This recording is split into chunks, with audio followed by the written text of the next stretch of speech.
and you will know the universe and all its gods. So, have we, of course, they always give us one bit of it, a part of it, know yourself. But then let's look at all of it. Know yourself, and you will know the universe and all its gods. So, if you know yourself, would there be something that you don't know? Think about it. If I truly know myself, is there something that I don't know? If I can know the universe by studying myself, then the universe and I are one. If I can know all the gods by studying myself, then the gods and I are one. So you see, this some of us who say, well, I'm very practical, I'm not into spirituality, I'm a mathematician and I'm into arithmetic. That's very beautiful. But you see, in arithmetic, they taught you 1 + 1 = 2. But if you just use a little bit of logic, you will see it's not always so. 1 man + 1 woman equal a family of 4, a family of 5, a family of 10, a family of 20. So 1 + 1 can add up to a whole lot more than 2. Use our own tools. We have heart.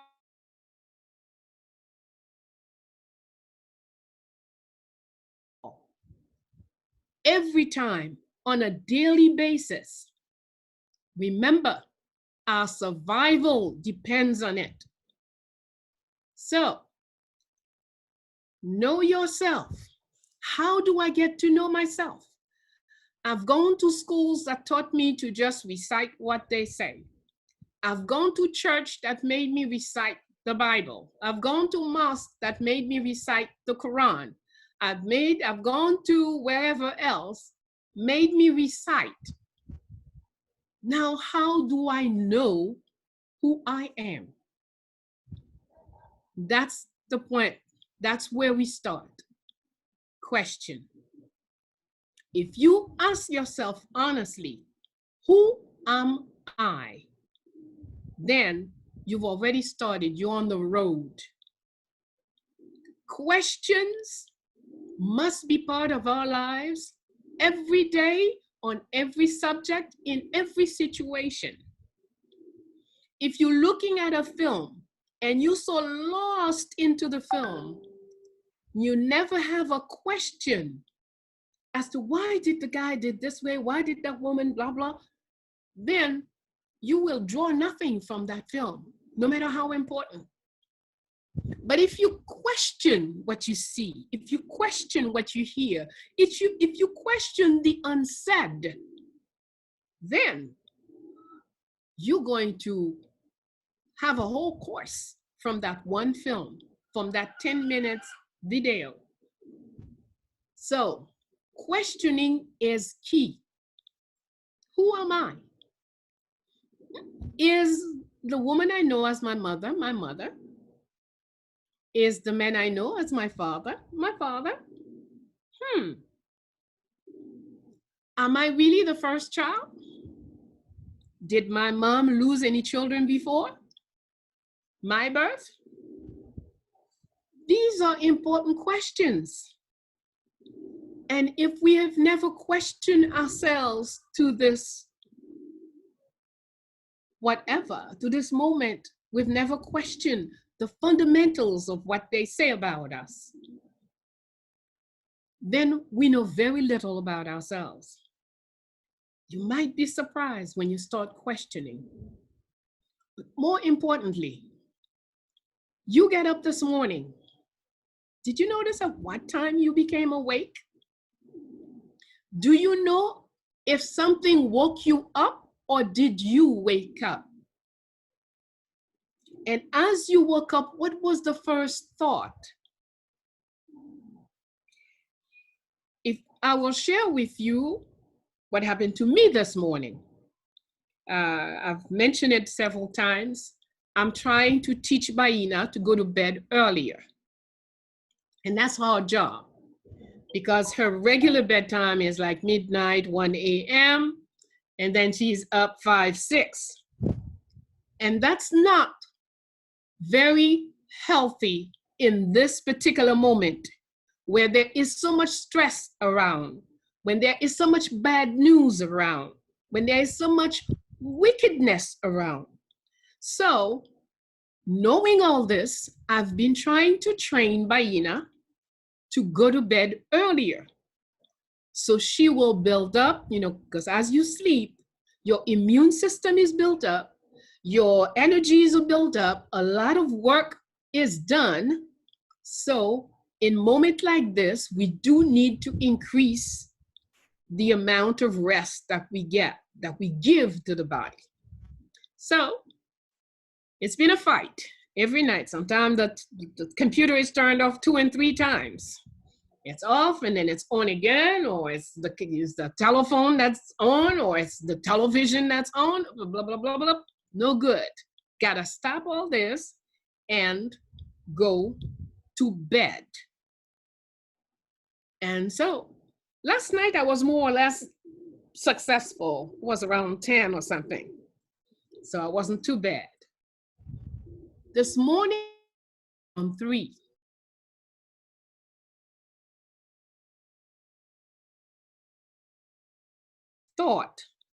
The first thought said, take a bottle of Clairin. Some of you might not know what Clairin, but it's like, it's the first alcohol out of sugarcane. It's the very first alcohol, the cheapest alcohol. So we use it for many things in Verdun. We use it to clean.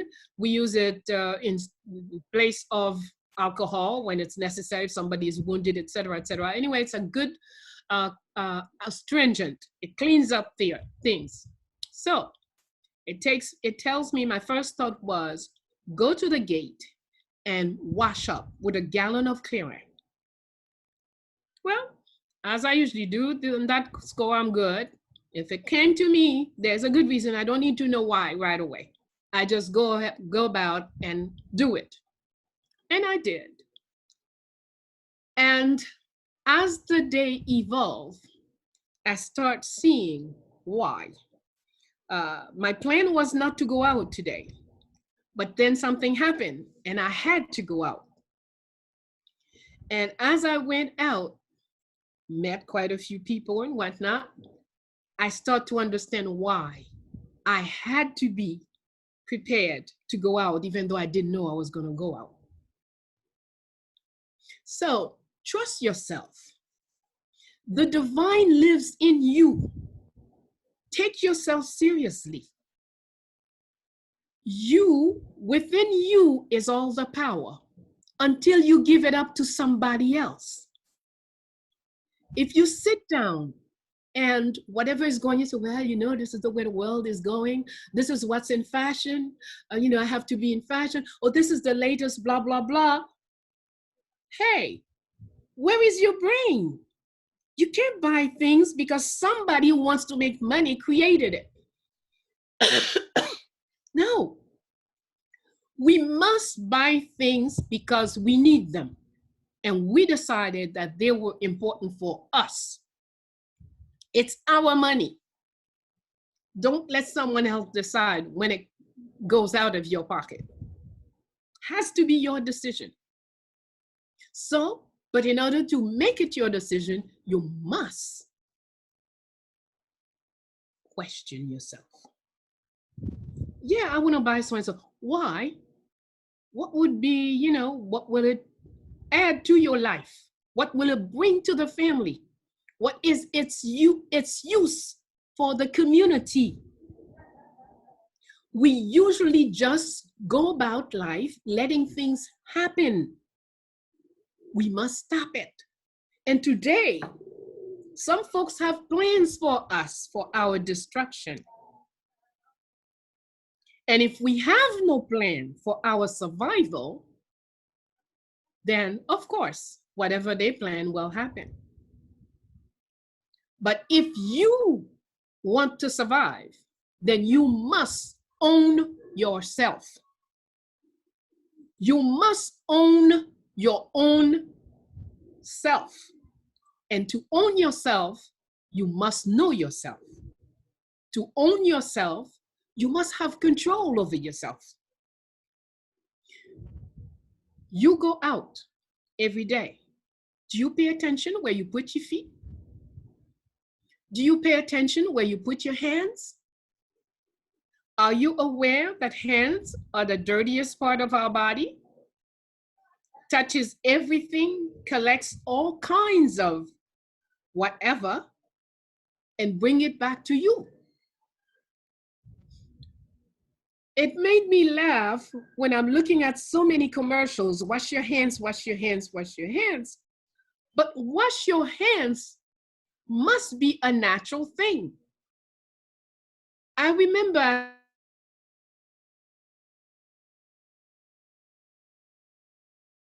a bucket of water by the house.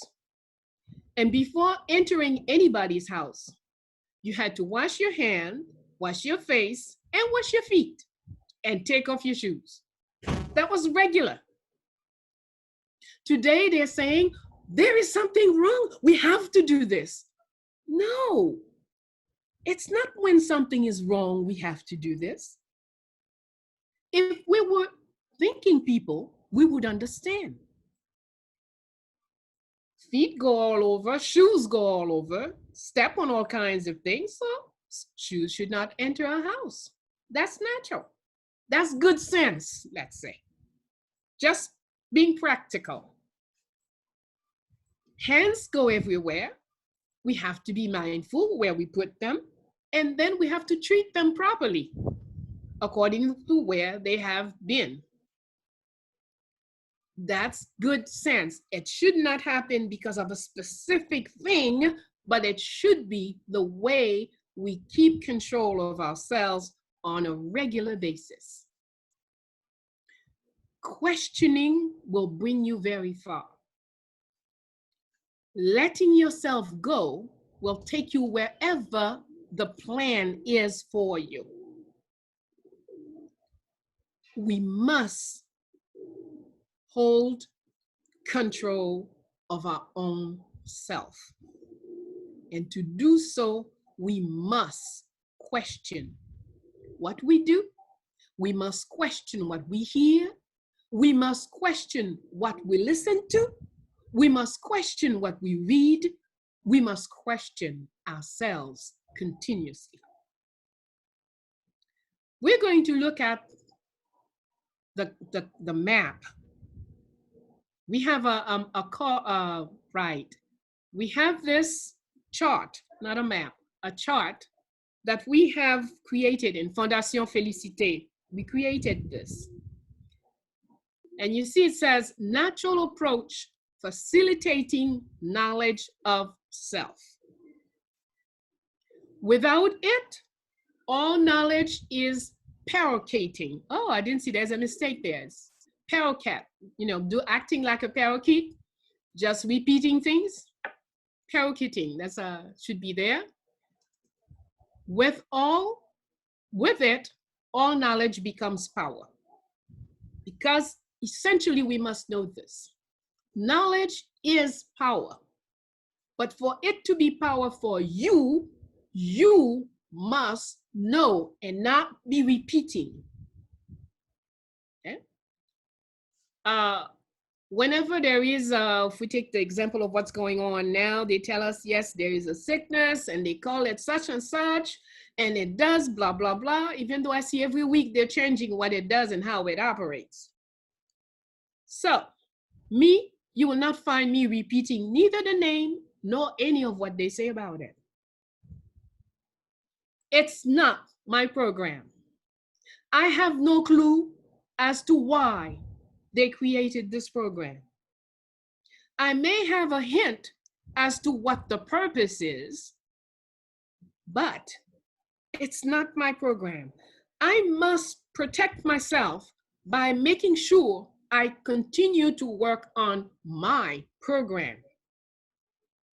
To do so, step 0 on this chart.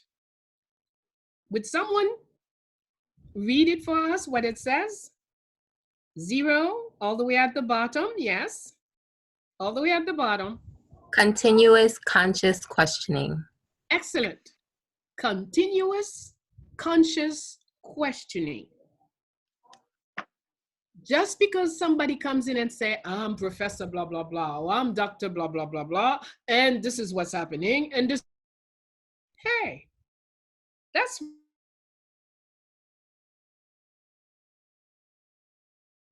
I must question, I must analyze, I must debate, I must meditate.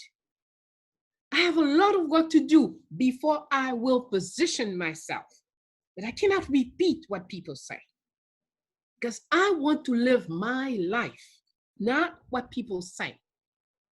So, as soon as you begin to question things around you, what you read, what you hear, what you see, what you do, what you think, you will go into step 1. And step 1 is?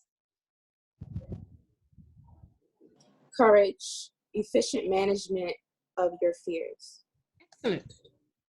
So, building courage is done by questioning. Every time you question things, you get to know where you stand. And as you know, you develop courage. So courage is built step by step with questions. We continue to go to step 2, which is? Using words. Using words, or I didn't use the term speaking because I want you to be very careful, because often we speak spontaneously. We speak without thinking. We speak what we hear. We speak what they've put in us. You see some people in certain structures, they can't say anything without saying, the Bible says, the Bible says. So I often ask them, what do you say? They don't know what they think. They just know what the Bible says or what the Quran says. They have not thought about it. They have not questioned it. The information is not theirs. Therefore, it's not knowledge for them. It's just information they're repeating. Okay? So when you question, by questioning, you develop courage. And with courage, you begin to be able to use words according to your own. What does it say under it? Under using words? Using words or talking according to one's own actions. On what? Own convictions. My bad. Oh, thank you. So, conviction. Are you convinced that what you just heard in the news is true?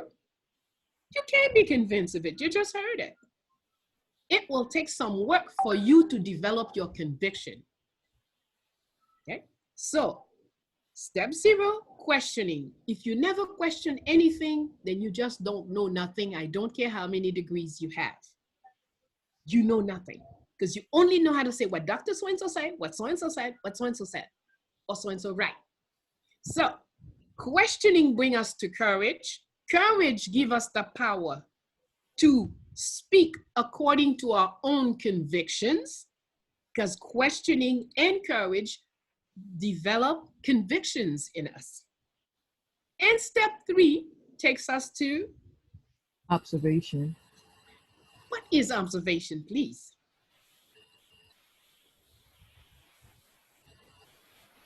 Of the external world for the purpose of learning from it. So what is observation? Tell me in your own words. It's being aware, observing everything. Observing is what you see. Paying attention to everything that we hear, see, feel, You know, it's not just seeing, observing. You can observe with your with your ears as well. Okay? If we close our eyes and we hear the wind outside, even locked in a house, we can still know what kind of weather from the sound of what's going on. If it's raining, if it's windy, etc., etc., your ears will observe. Your eyes will observe. Your skin will observe because you will get certain sensations. So observing, you use all your senses to observe with. What you put in your mouth, you also observe the taste. So observation is, in fact, paying attention to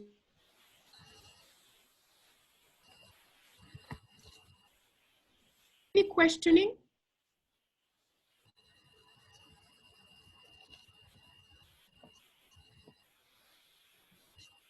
I have a question. While observing, do we question? Yes. Absolutely. Otherwise, it's not observation, it's seeing. If you see the tree and you say, oh, that's a tree, and you go by, you are not observing, you just saw it. But if you're observing, you say, oh, I came to Fondation Félicité. In the yard, I saw 3 different mango trees. And I noticed that some of them had fruits, and some of them had flowers. And one of them, the leaf was a little bit red, looks like it might be developing some kind of sickness. That's a person that observed when they were in the yard. But if you leave the yard and they say, what did you see in Fondation Félicité's yard? Well, it's nice, you know, there were chairs and tables and, you know. Sure. You could not have not seen the chairs because you sat down on a chair and there was a table in front of you, so you didn't observe. Okay? So we see how the things that we take for granted, with questioning, we bring them into consciousness. So the more we question, the more we'll build courage. The greater courage will allow us to be more specific.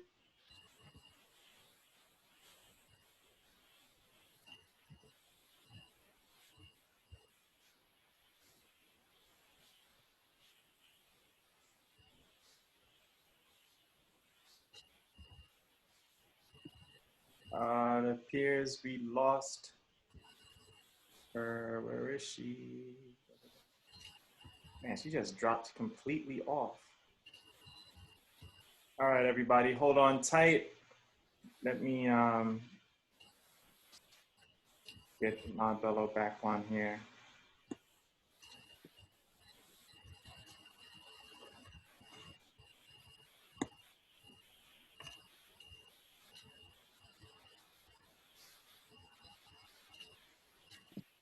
Back in business? Okay. Yes. All right, we're back in business. Do you hear me? Yes. Excellent.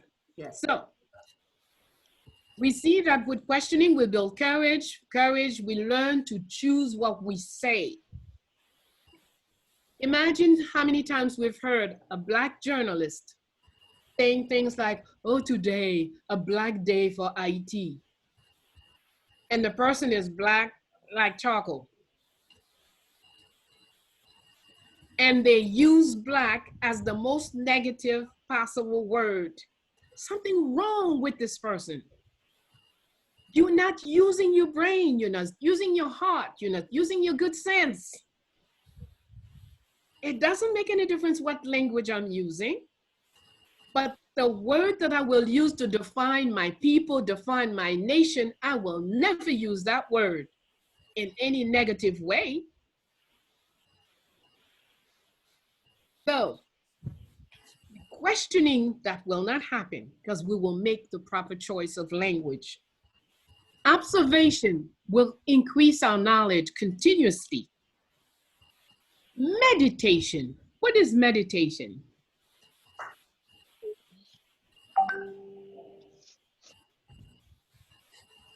to look inside, to sit quietly, and connect with the stillness of the universe?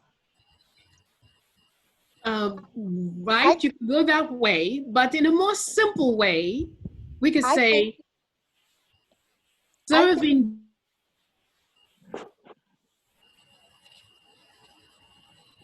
Hello? Yes? Yeah, I think that meditation is when all your senses are all geared at one point. Like they're all in tune with each other.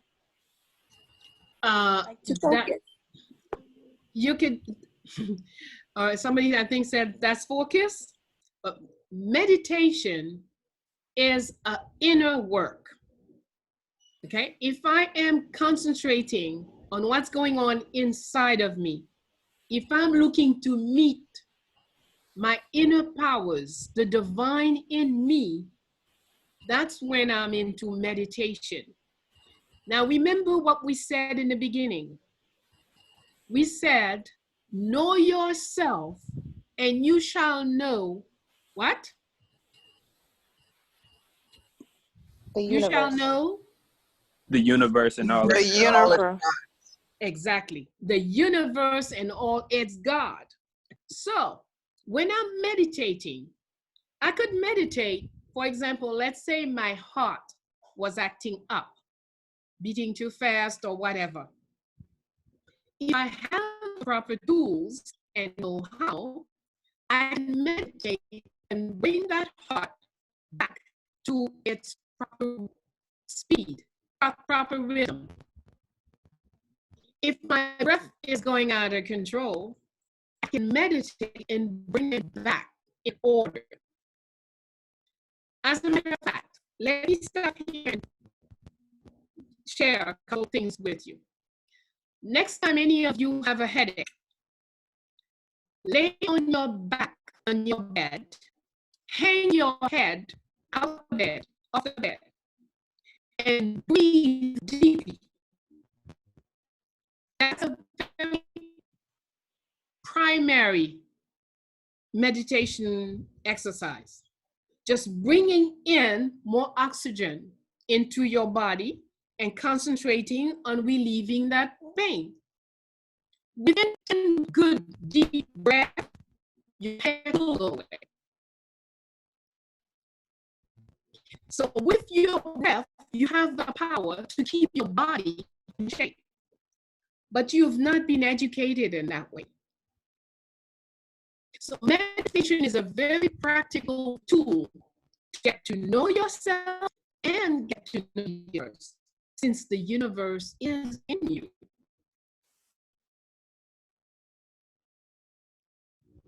Just try it, and next time we're together, some of you let us know. Have you seen maybe films when women are trying to deliver their babies with no pain? What do they teach them to do?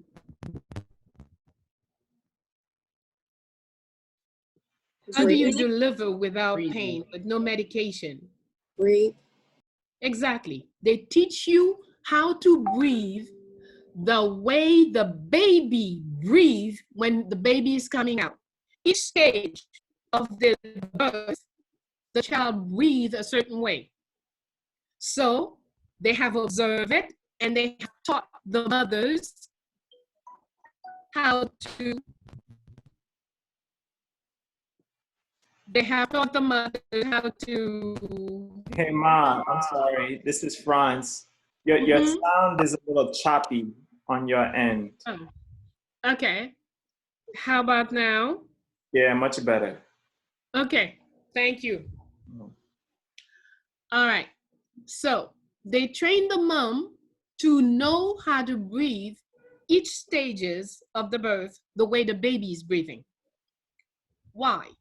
Because the child is in the child just whatever we do the program.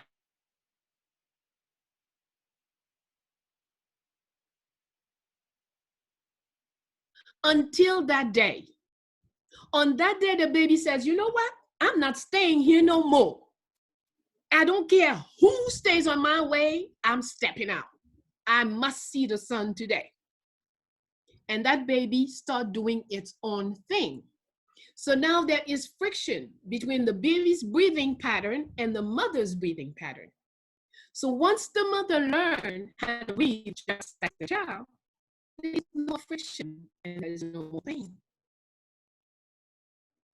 That's how the people who have a tradition like Hausa women just say, wait for me, you're in the living room with them. And they say, just hold on, I'll be back in 2 minutes. Even if they're first child, they go to their bedroom, have their baby, and then when you see the baby, that's when you can come back. Go get them. Because they're trained from the time they're young, they know how to handle it. So it's the same.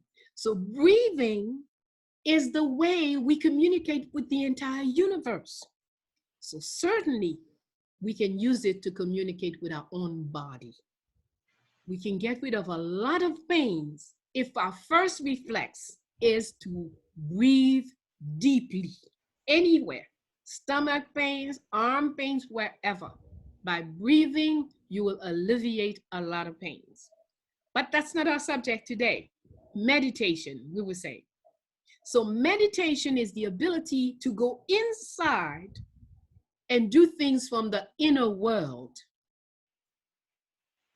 No matter what you want to accomplish, you can do it with meditation from within. Now, once you've done those 5 steps, step 0, questioning. 1, build courage. 2, speak your own convictions. 3, observation of the outer world. 4, meditation of the inner world. You're ready for action. If you have not done this, you're not ready to act on anything. Action is everything that you do in harmony with your words and thoughts, generally in your own interests. I decide I want to have some money. So I open up a business, a store, and I mark up all my goods, 10%, 20%, 30%, whatever my profit, what I've decided my profit would be. Those are actions that I've taken and on behalf of Bayyinah. But I cannot live all my life doing things for myself. So after doing this, I have the experience of getting things done. Then I need to go into creation. Creations are those things that we do for the sake of the community, for the good of humanity, but for real, not things that you set up like International Red Cross and you say you've come to save the world. And when you have a situation like in Haiti, 2010, 6 billion people donated $6 billion for Haiti to help Haiti, and you say 60% of it is management fees. That is not a creation. That's a business. Call it its name. You're doing it in your own interest. And every time we go through continuous questioning, courage, speaking according to our own convictions, observation, meditation, action, creation, we get to know one more degree of who we are. If you've never done anything for others' interests, in the interest of others, or of a group, of a community, you have no clue who you are. Not yet. And if that's the case, the way to correct the situation is to go to ground zero. Every time you go back to ground zero, you will grow and improve yourself. Now I'm going to go very quickly, touch the other side. Every time we don't question, we're living without questioning, things are happening in our lives. You're not building courage. What are you building? What is the Fear.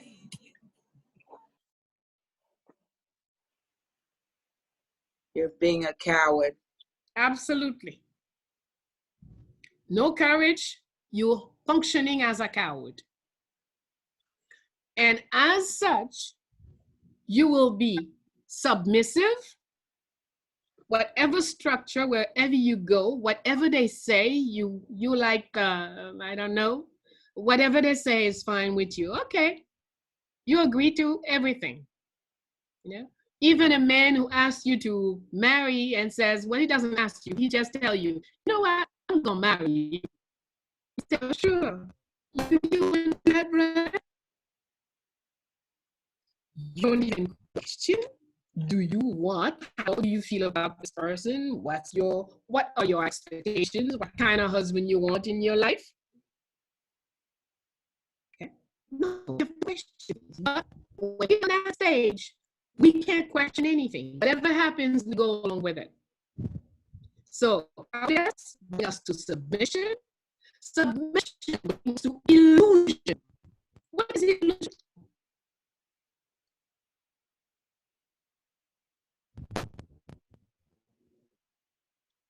In short, illusion, you just create a world in your head.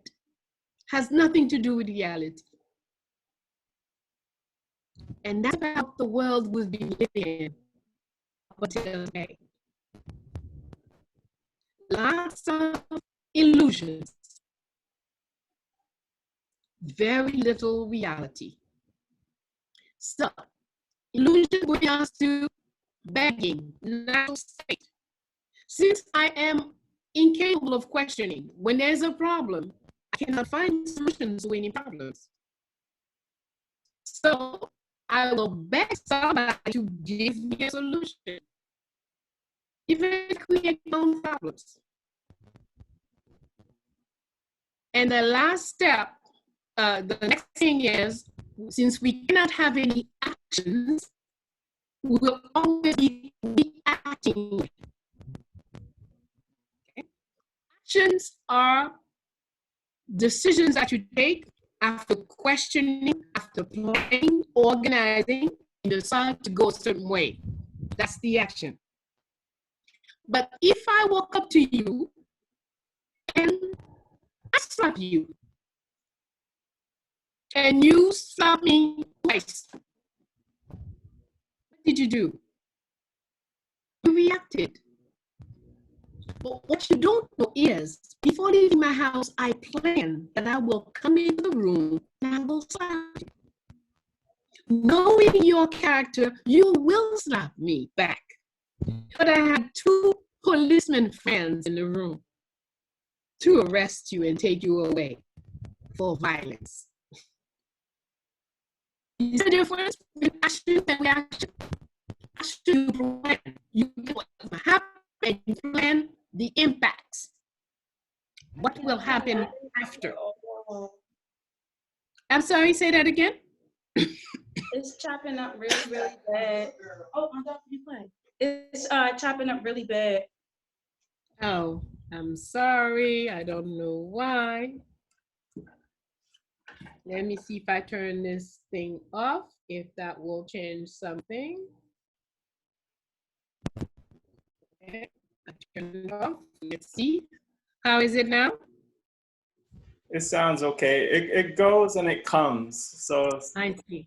Yeah, so just keep going. And then what I ask everyone is if there's anything that you missed, just keep a question, and then at the end we'll go back and address it. All right, we're almost done. So reaction is the next step. So you just, whatever happened, you always, you know, without thinking, without planning, you react. That's not what you want. What you want to do with your life? If somebody walks inside you, you have the self-control to say, why did you do that? And then give yourself the time to investigate. Until you know why, you do not give this person the opportunity to continue to have Because whoever came on you, you assume they have a program plan. You're not going to react. You're going to silence. You're going to go into non-action until you know, and then make a decision as to how you will deal with the situation.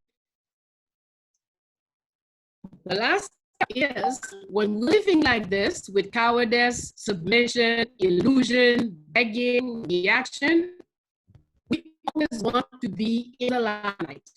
We want people to see us, we want to be there. Oh, yes, happy. But we have nothing to say. We have no time, we've not thought about anything, we question, do not know what's going on. Whatever is happening, they put you in, you jump in, and you say anything. Wow, I turned it up. How come it's ringing?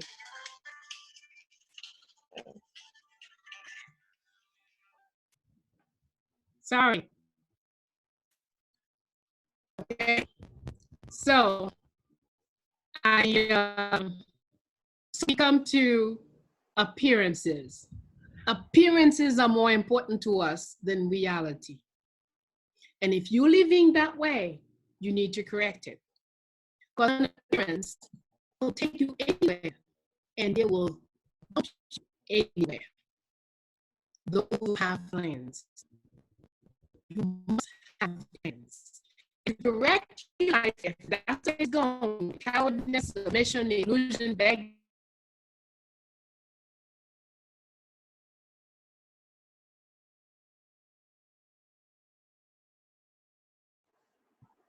Hi, I can barely hear anything. Lost you.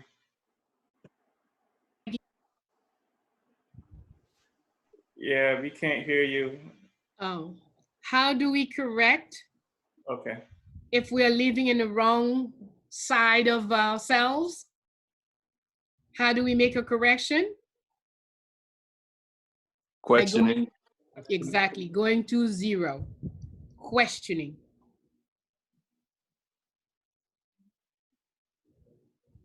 So we'll go now into questions from what we have shared so far.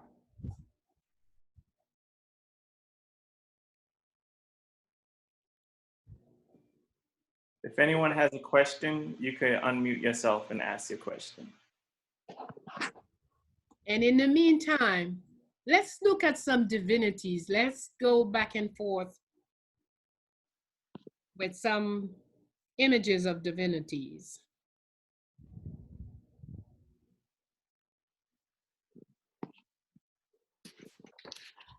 Is there a balance? I feel almost like most people who even call themselves conscious, even though they strive to do all of the other things, which is to know yourself, we are still bound by we're still bound by the society, correct? We're still bound by certain obligations to the society. So even though we want to not care about appearances or not follow certain things, we are still bound in a way by the social conformity, the requirements of the society. So how do you,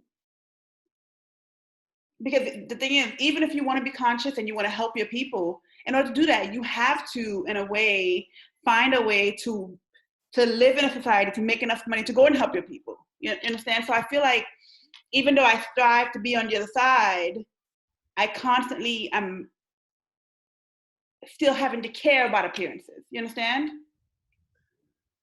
Is it care about appearances? Not apparent. When we're talking about appearances, we're talking about you do not choose any of what you do. Okay. Let's say, for example, I decide that, well, the in thing is to dress a certain way. Because if I don't dress according to the line of this designer's clothing, people won't take me seriously. If I think that way, something is very wrong with me. Thank goodness I don't. Okay? I am very proud that all my clothes are made by people who know how to sew. In fact, one woman has been sewing for me for the past 30 some odd years. So I never go into a store looking for something with somebody's, in fact, I dislike anything that has somebody's name on it. Okay? Now, between this and how do you strike, I think you're looking for a middle of the road. If you find yourself constantly looking for a mark, a brand, or this and that, something is very wrong there. There is need for correction. But now, if you have, okay, let me take my sister. My sister, one of my sisters, she likes quality, is the way she likes to say it. She will not say she likes brands, but she likes quality. Okay. But if she sees something, $300, she will follow it for a year until it gets to $40 or $50. And that's when she's going to buy it. So even though she likes certain type of things, she is not driven by the thing. She's not gonna take everything out of her pocket to buy this because so she could say she has such and such brand. Okay, so that makes a difference. You know, yeah, she likes to have things a certain way, blah, blah, blah. When she likes to call it quality, that's fine. But I find that I personally feel that my clothing that is made to measure is a higher quality than anything I could purchase in a store. Yep. That's my own point of view. Okay, but the two of us are very different. We have very, different ways of handling things. And so you can yourself, through questioning, you can come to the balance as what is proper for you. When is it that you are totally under control? Okay, if I say, oh, I have to have a new phone. Why? My phone works properly. I've had it for 3 or 4 years. I still don't know how to do everything that it does. So obviously, I have no need to change it. But if I feel, oh, the so-and-so number is out, I must have it, something is very, then what are your priorities? Does the food money goes into the phone money? Or is food, health, education, this, that, and the other, these are the priorities, and the phone comes down the list? See, there's all this. You have to balance things. And through questioning, you will come to what is right for you. No one can tell you, oh, you shouldn't, or you must. No. But through questioning, you will know what is proper and correct for you and your situation and your reality. Have to look at your reality. If my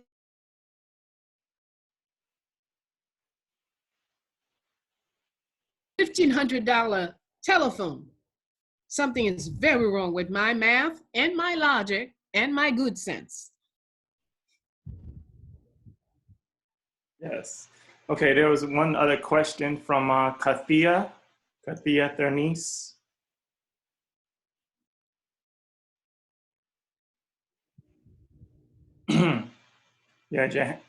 Sorry, you had your hand up. Okay, Kathia is not there. Jade, are you there? Yes, I'm here. Thank you. Thank you so much. I have a question. So I do a lot of work that is community-based, equity-based, revolutionary work. So I'm questioning how I'm showing up in my personal relationships versus my work. So in my personal relationships, in my work, I'm more likely to do the first 1 through 7, which is, courage, using words, observing, etc. But in my personal relationships, I tend to more so like land in the red areas, cowardice, submission, etc., especially when it comes on to romantic relationships. And so I'm questioning how is it I'm showing up in the world and in the work that I do with so much courage, but then displaying a lot of like cowardice or submission and reaction, especially in my romantic relationship. And how are you going to correct that if you don't want it? I mean, you could decide you like it that way. No. Only you can decide. Okay, so if you decide that you don't want it that way, then how are you going to correct it? How? Tell us. By being more courageous, by meditating especially, and then also just being myself, I guess.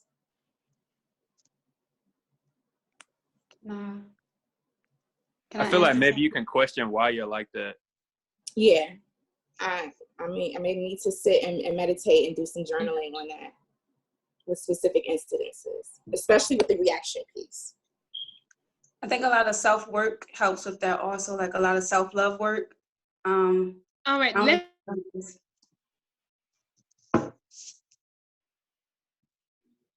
let's look at what we just learned.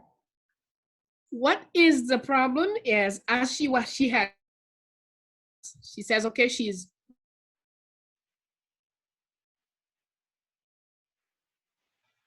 Hold on, Ma, we can't hear you. You might have to repeat that.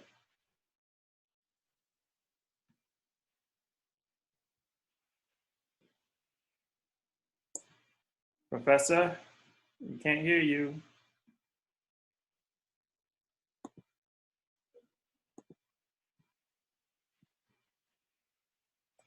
All right, let's see. Oh, she just dropped out. Oh, here she is. We still can't hear you, Ma.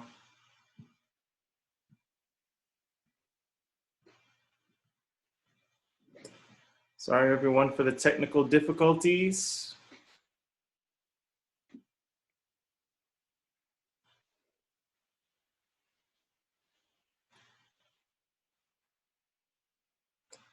She might have to do this from her phone.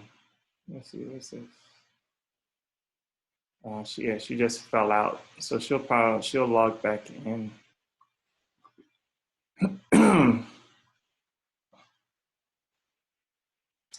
Let's give her a minute until she calls back in.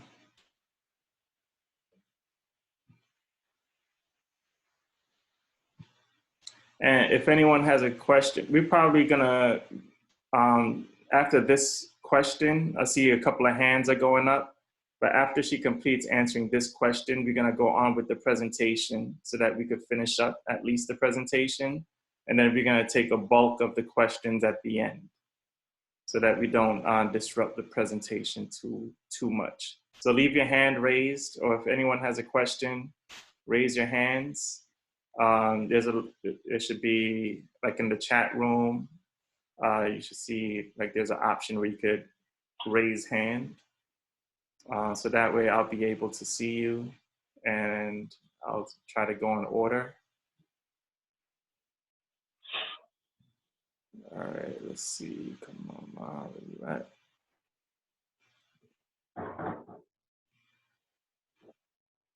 Yeah, the connections in IET, they go in and out. So please bear with us.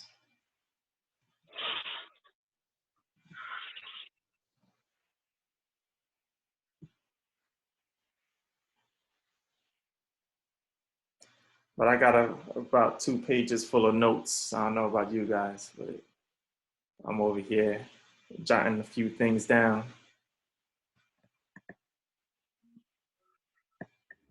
Yes, thank you for this. A question that did come up is the information that she put, the actual chart, would that be available afterwards? Like, is that something that can be emailed out to everyone? Well, I'm going to send out the actual video. So the chart will be in the video that I send out. But if you want to have you could probably screenshot it. I don't know. But the whole session will be sent out so that you guys could, go back and review it. All right, thank you. You're welcome. Oh, wow, she's having some issues down there. All right, let me see if I can call her. Hold on 1 second.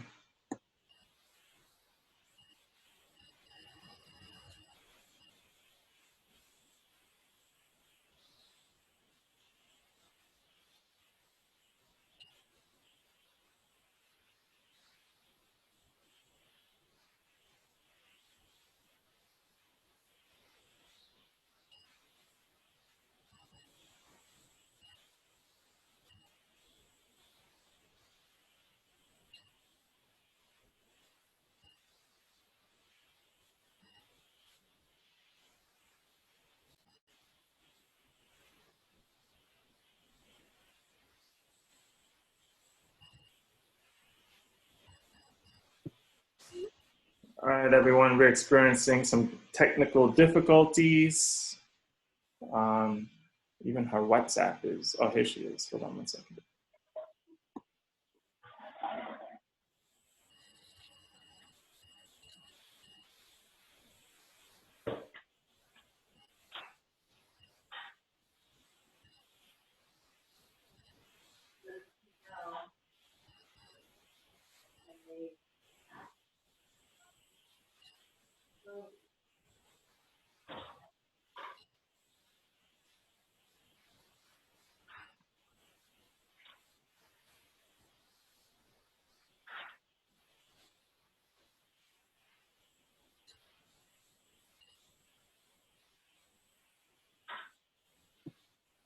Yeah, it looks like she's experiencing a lot of Wi-Fi issues down there. So just give us a few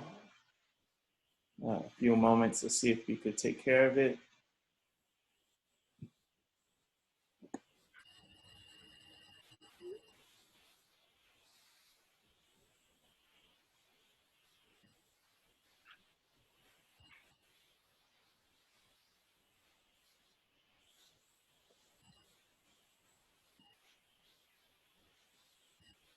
Perhaps like we fell in love. You can't fall in love and then marry. You fell in love. Then you need to get up, girl. Get up, mister. Think, analyze, question, compare, meditate. First of all, you must have an objective. Don't just say, I want to get married. You want to get married? Well, you know, that's why today we hear even people marrying animals. Because I, you know, have to have a companion. Well, sure. But if that's your objective, fine. But if you want to have a relation, a decent relation with a decent person, then you should know what you want. And according to what you want, then you will see what type of person that you want to have this relationship with. If I'm looking to have someone who's next to me all the time, blah, blah, blah, blah, blah, who's always with me, then I'm not looking for somebody who's working, who's got a business, who has to spend 10, 12 hours doing whatever, 2-3 days on the road. Then I should know, hey, listen, that's not what you're looking for, Bayyinah. You said you wanted a man who would be with you wherever you go, blah, blah, blah. Then, of course, this guy, he will have less financial power. But I can't want the guy who's next to me all the time wherever I go, and then he also has to have money I want. Can't have both. You have to know what you want. If what you're looking for is this, then these are the possibilities. So if we sit down and set up an objective, we know here is what I'm looking for. At this stage in my life, this is what I'm looking for. And what I'm looking for, if so-and-so is next to me, but does not fill the, does not fit the bill, then I don't want to get just because I have to have somebody. Please, that's the worst thing you could do to your life. Have a companion. I don't want to be lonely. Well, you rather be miserable? Yeah, these are the choices. Come on. Okay? It's best to be happily lonely than being miserable together. We have to be clear. To be clear on what we want, we must ask questions. So, to correct our personal lives, we need to ask some very personal questions to ourselves and give some very tough answers to ourselves, because we have to be honest. Next question is? Thank you, Mom. You're very welcome. All right, next question. We're gonna do one more question, Ma, and then do you wanna move on with the presentation? And then we can answer more questions at the end, or you wanna take all the questions now? Let's do one, and then we go look at our divinities a little closer. Okay. All right, so is Amanda back? Amanda, I tried to get you before, but. Yeah, I'm here. Okay, all right, go ahead.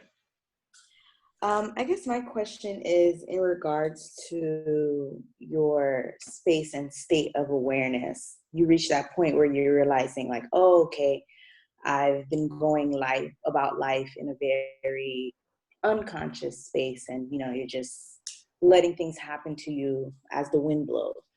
So once you reach that point and you're realizing that, but then you're kind of like warped still in a cycle of victimhood where you're just still like, oh man, this is still happening to me. Why can't I get myself together?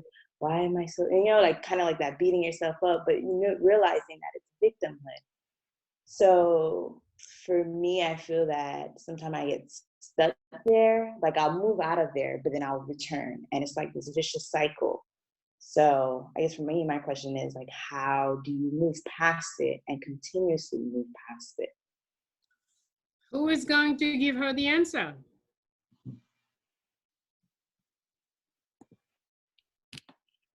Go right back to zero. Thank you. That's every time what will get you back on track. Anytime you see things are not going anywhere the way you want to, that means you are not questioning. You are floating through life instead of questioning and working it, putting your feet on the dirt of life. It hurts, yes, but it's a good hurt. Because once you go through it, then you will step up. Okay? So go back to zero. Every time you find yourself lost, you find yourself, not knowing where, I don't see where to go, blah, go back to zero. Whatever area that you find this is happening, that means that's an area you've not questioned. There is no area that we cannot question in our life. Remember, it's your life. It's your world. You have to take control of it. Yeah. I guess sometimes you get in that fear state of feeling overwhelmed by having to take responsibility for yourself in such a capacity. Very true, but fear will take you nowhere that you want to go. And to get rid of fear, you need questions, because you need to build courage. You must have the courage. And there's a little rule that says, whatever you think is most frightening to you is the biggest problem, starts there. Start always with the biggest problem, always the most frightening. The rest will just disappear. But if you're dealing with the little stuff around and never touching the real problem, then it will always be there. Question, question, question to build the courage. If you're not able to deal with it, that means you've not questioned it enough, you've not built enough courage to deal with it. So more questions are necessary. Thank you, Professor. You're very welcome. Okay, let's look at some of these images Franz have here for us. Now put on your thinking caps. And as you look at the images, I don't know if you could make them go one by one for us so we can all be concentrated on one in particular.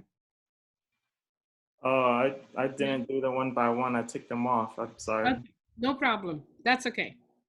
Let's go with the upper left hand corner. How many of you have seen this picture before, this image? I've seen that so many times. All right, and what does it mean to you? She's the mother. She's a warrior, a warrioress. So I wouldn't know. Mm-hmm. She's the one that makes things happen. Mm-hmm. I mean, she's wearing a crown. Mm-hmm. She's a queen. I mean, everyone has to, follow her commands. I mean, she's the one, I mean, that's more, someone help me. Madonna and Child, which is Isis and Horus, I think, but Madonna and Child. The marks on her face are related to many African women across from Egypt all the way into Nigeria, like throughout the continent. So that definitely speaks to the origin of the African mother, the African Holy Mother, the first mother of all creation, and the European acknowledgement of such in subtle ways. Do we see her anytime we go into any Catholic church? Yes. Yes. Mary, Mother Mary. Madonna and Child. No, not the Madonna and Child, but this Madonna and Child. Oh no, we do No, not. not that one. No. Not like We see it in like shrines, basilicas, where they have, especially in the European churches, like the Sheikh Madonna looks like that. They have the marks on her face, and she's black. in Catholic Church, you see her as Sainte Marie Mère de Dieu. You see her as Mother Mary with holding Jesus as a child. Okay, with white skin, blonde hair. Yeah, blue eye. And the So we cannot say we see her. You see how things are Yes. played in on us? Mm-hmm. Talking about her, as we look at her here, how can we say, okay, but we see her, she's blonde and blue hair and blah, blah, blah. No, we don't. Okay? The fact is, the Euro-Christian nations who did slavery, raped Africa, genocide the people, the original people of the Americas, when they established their church after this period, they removed all the black images from the churches. And they whitened every image. So we cannot today say, yeah, that is her there. Let's look very carefully at this woman. Not only can I tell this is an African woman, but then she also has the balafra. What does that mean?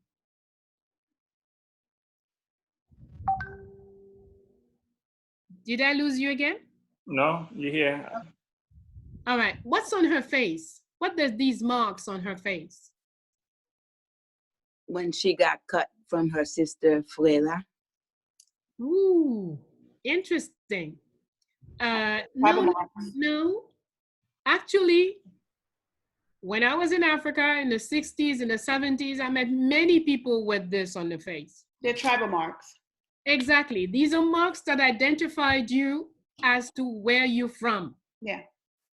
Oh. Yes. A lot of my clients. Okay. So it tells us exactly not only that she's from Africa, but where in Africa she's from. West Africa. Yes, but in more specific ways. In fact, I don't have enough knowledge of the balafras, so I could tell if this is on the left cheek or on the right cheek. Is she from Benin? Excuse me? Is it the Yoruba people? Probably in the Benin, Togo area, but I cannot say. I thought it was the Igbo that had most of the tribal marks. Most of my clients that have tribal marks are Igbo. Many people have them. Everybody had them at some point. Yeah. Okay. But, you know, I can't tell you which exactly at this point, but we can be certain that it is a mark. Now, I do not use the term tribal or tribe either, because the Euro-Christians have made of that term a very negative term. It's like they would talk of ethnic groups in Europe and tribes in Africa. So I use ethnic group for everybody. So when, what was I saying? Yeah, the tribe, the marks, the term is balafra. That's what it's called. B-A-L-A-F-R-A. when you have a balafra, a mark on your face that identify which ethnic group you're from. Okay? So it's not a hurt from a fight. It's not any kind of anything like that. It's an identity mark. That's what it is. Okay? As the brother said, yes, she is crowned. So she is authority. She has her child also is crowned. Okay. And we can, if we had enough knowledge of African governance prior to slavery and colonization, we would know exactly from the colors, from the type of crown, et cetera, we would know a lot more about who, where she's from, and what people she represents. Okay, but as I said before, you know, in the Vatican, you can go to all the churches and you will not see Black saints, male or female. But in the chamber of the Pope, she is there. So we have to know. We have to know. Okay, let's look at the some of the orishas we have here. Let's look at the Obatala. Now, we have many, we have orishas, we have the laws, different representation of the divine in human body, in human representation. Unfortunately, some of the Egyptians that I sent to France, he didn't get them on time to add them to this for us, because the Egyptian did something even more interesting. The Egyptian wanting for us to know how we are one family, animals, plants, people, all living things are just one family. So we would have many divine representations that are part animal, part human, part plant, part human. It's just a way of letting us know it's all in there.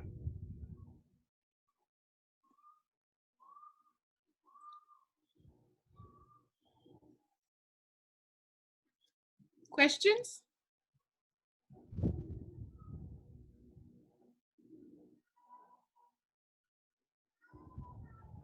Can you guys hear me?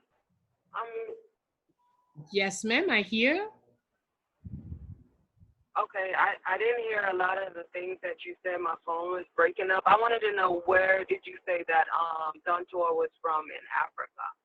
I'm sorry. Okay, I said that I did not know in a specific way where, that if we had more knowledge of African governance and practices and history prior to slavery and colonization, then we would be in a position to more clearly state where she was from. Okay, thank you, Professor. I'm sorry. You're very welcome. I have a quick question. Shouldn't all the Urzulis have the Balafram mark if they're related? How does that work? No, not necessarily. Okay. It all depends on who and what time that image was created. Okay. Okay. Merci. You're very welcome. Okay. What is the point of the child? Is the child a certain, is it a boy or a girl? What's the story about her holding the child? I don't understand. Her child. It's not a big star, it's her child. Okay, so there are presentations where she doesn't have the child in her hand, and she has her hand behind in some of the representations. And so in Inverdoom, we say she hides her child for protection, for whatever reason. So it depends, again, you're gonna see each representation depending on what time. If they are making a representation in times of war, they will rarely put the mother with the child. Or if they have the child, they will cover the child with the mother's coat. In fact, even during the times of war, some of our women have gone to war with their babies. Quite a few of our warriors have gone to war with their babies, and they had all kinds of tactics. In fact, one of the women in Haiti, Captain Guillemette Charlot, she was in the army, she was captain. But on her uniform, she would wear this huge shirt made of a very thick, not shirt, huge skirt made of very thick cloth with huge pockets, where she would put her children in the pockets of her skirt during battles. So there are many different representations, according to what was going on, or what period the artist is capturing, that will make a difference as to how the person is represented. In fact, while we talk about this, I will also say, you must be aware, we are not in normal time today. We must be very careful and protect our children. Don't put our children's faces all over these things. I have a question. Yes, sir? What things? Internet, whatever. Those things that we're using today. I mean, like Facebook and Instagram and stuff like that, Mom? Yes. Yeah. Protect our children. Yes. Okay, next question. Let me try to go in order. Again, if you have a question, just raise your hand on the icon thing here. I have Nairob 1016. You can unmute yourself and ask a question. I said, can you tell us a little bit more about Obatala? Obatala is the father of the great father, the one who brought in the light, not just humans. He was not into humans. He brought in light, justice. All of this was established. These principles were established before humans were created. So Obatala, that's what he brought. That's he's the, we could say he's the father of the four elements with the divine mother.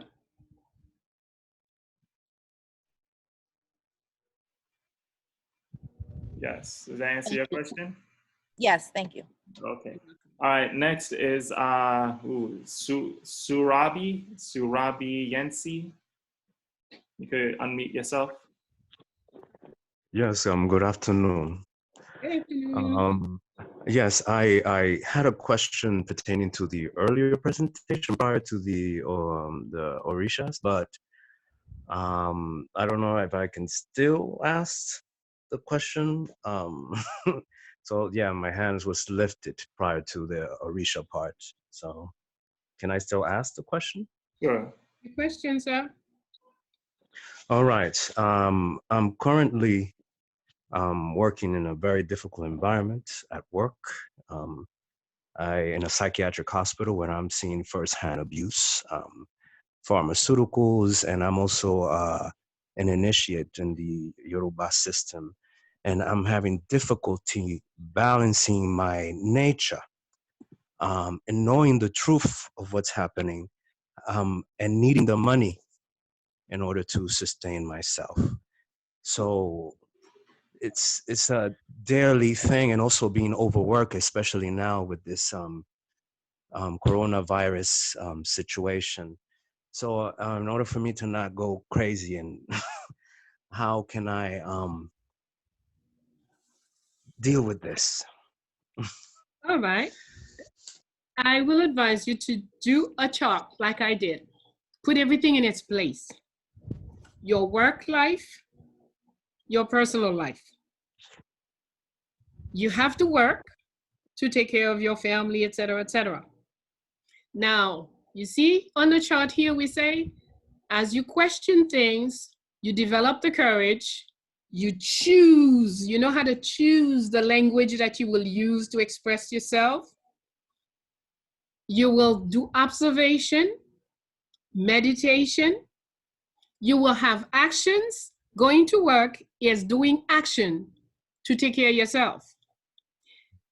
And then you will do creation. That's how you will balance things out. What is it that you do for the community, for people? Out of your heart, out of who do you help? But whatever, you find what it is that you need to do here that will keep you sane. You see? Yes. Don't use all of your means just for you and your family. Figure out somewhere that you will help in a structure. Remember, Sorry. You have to do what you can do.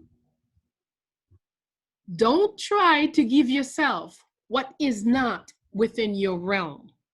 Okay? And then build up your spiritual power. There are many things you cannot handle here, but you can handle them spiritually. So if your spiritual power is high enough, strong enough to protect you anyway, build it enough that will keep you sane. Spend more time with your spiritual life whenever you can. Okay? On the physical life, you do a creation. You do something for others that you have it's not an interest, it's not a gain for you in it. And then you take care of your spiritual self. As you rise spiritually, you will find that you can float over a number of things and maintain your sanity. Thank you very much. Okay, John is next. John? You can unmute yourself. John going once, John going twice. All right, sorry, John. Hello? Okay, Can you hear me? Yes. Hey, thank you, brother. I appreciate it. This is a question for Mama. Thank you for putting the presentation together. Really appreciate it. We need this information. My question is almost a two-part question on the natural approach facilitating knowledge of self. My question is for myself. As far as I can remember, I pretty much have been responsible for myself and others without having much aid from others. Whenever it does come, I appreciate it. But I've always noticed other people may not have the same path, and I choose to walk my path, and I put the work in that needs to be put in order to see myself to the end. However, a lot of times,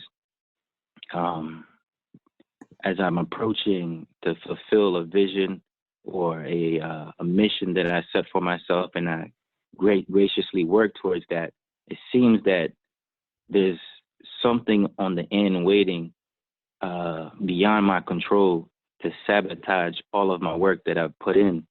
And I always expect something to be waiting for me in the end, but it seems that when I'm approached by this, it's in a position of when I'm not as strong as I was before. How do I continuously keep my mentality and also understand for the last surprise of every battle and be ready for it? So when the time does come, I can come out victorious, not just for myself, but for people who rely and depend on you. And I want to stop this cycle because I believe this cycle is a cycle which causes many people myself to take 5 steps forward, but then take 20 steps back and having to start all over. But continuously reaching that point and having to get better every time, I notice that I do go further, but I would like to complete my missions more consistently. Okay. Remember, We go again to the chart. The one thing they have not taught us much about is questioning. Most of us don't know how to question properly, how to question thoroughly. Okay. If you notice that every time we have any kind of exchange, when we say, anybody any questions? Do you have any questions? We have to wait, we have to pull, we have to, the questions don't flow. Because it's not part, in this society, that's not the training. The training is somebody comes in, pump it, and you just go back and say, oh, well, we had a great thing with Sister Bayyinah, blah, blah, blah, blah. She said, da, da, da, da, da. Okay? But questioning is vital. And every time you see yourself in a weak spot, the first thing is a lack of question.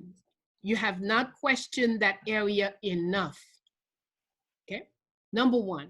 Number two, you mentioned that every time you see that you go further, and then you expect the failure. I don't know if you paid close attention to what you said, but I was. You see, sometimes it does happen because we tried this and then we were always there, almost there, and then something went wrong. Then we tried again and almost there, something went wrong. The third time, we start to anticipate the something going wrong. We bring it on.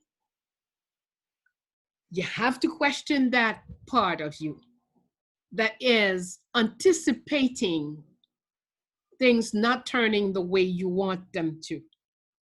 That's where you have to have the vision, not only of what you want to happen, but all that could possibly go wrong.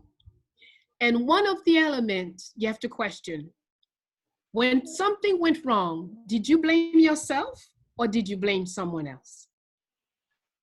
If you blame someone else, you have removed from yourself the authority to make things the way you want them. Whenever something goes wrong, sure, there's always the participation of others or forces that you don't see, etc. All of this is possible. It's there. But what will help you to go to be stronger the next time is to assume the responsibility for what went wrong. Because by assuming that responsibility, you give yourself more power. If I failed in trying to do something, and then after the failure, in analyzing my failure, I say, well, it was because France was not blah, blah, blah, blah, and then Surabian was blah, blah, blah, and Narab did not blah, blah, blah. By putting all the blame on all of you, I was innocent. I am powerless. That's what I do. But if I want to have the power to do better next time, even if I see, yeah, that's true, France did not do that, but if I had done blah, blah, blah, it would have worked. Narab did not blah, blah, but if I had, so you blame yourself when things go wrong, that will make you stronger for the next time. So 2 things to do. Question what happened, identify what went wrong, and assume the responsibility, the ultimate responsibility for what went wrong. That will prepare you for the next step. Okay? And to all, let me say, we spend too much time outside of ourselves. When we're listening to the radio, we're outside of ourselves. Watching TV, outside of ourselves. Answering WhatsApp, Facebook, blah, blah, blah, blah, blah, blah. We're outside of ourselves. Spend more time in. Spend more time in silence. Spend more time in the dark. That will help you grow faster. Excellent, excellent. Okay, Ma, you want to take some more questions or you want to move on? Let's take another question, please. Sure. Okay, next is Joel. Joel, you can go ahead and unmute yourself. Okay, let's Joe, go ahead. Joel, is Joel there? Joel going once. Joel going twice. All right, sorry, Joel. Let's move on to Carl Henry Joseph. Carl Henry, you can unmute yourself, ask a question. Hi, I'm here. All right. Okay. Thank you, Dr. Bayyinah Bello, for this great initiative. My question. Allow me to make a correction. I am not Dr. Bello, please. Oh, okay. Sorry. I can accept grandma, I can accept mama, I can accept professor, because I've been doing it for 40 years. Oh. Definitely no doctor. Oh, Thank you. Okay. Yeah. My question take us back to the description of the representation of the Orisha Erzuli Doctor. As I was looking at this picture, I mean, my question has two folds. The first one is that the usual representations that I see, I mean, she usually hold a dagger, right? I don't know if maybe I'm wrong. She usually hold the child and a dagger. True. But I don't see that in the picture. And the other part of my question is there any connection between Erzuli Dantor and Isis in the ancient Egypt? Because there is also a representation of this goddess with a child in her hand. So is there any possible connection between those two women? Okay. Number one, remember, these are representation. A representation is not a likeness, it's not a picture, it's a representation. The artist tries to capture the spirit, a particular spirit of that divinity. Okay. Yes, don't always have a dagger, whether in her hand or on her waist or wherever, hidden or visible, always. Her dagger is there. She's a warrior. She would never be unarmed. Now, as I said before, as far as representation, there are many. If you take 10 artists, if you take 100 artists to make the same picture, there will be differences. But the essence, if you have an idea of what the essence is the essence is what you want, okay? If we take, for example, that picture right under Dantor, this does not represent a particular divinity. It represents force, warrior force, physical strength. That's what is being represented here. And if we go into more details at the same time that it is, let's say we would think an African personality, but then there is those metal stuff that are more Roman and Euro-Christians than anything else. And yet the skirt is definitely not Euro-Christian, and the bracelet on the left foot. That's probably the one thing that makes him an Ogu. The bracelet on his ankle. So unless we have enough information as to what is being represented, we can't, be attached to the representation. And that's why questioning is so important. You see, for example, in Voodoo, some of our people use a lot of the Christian images.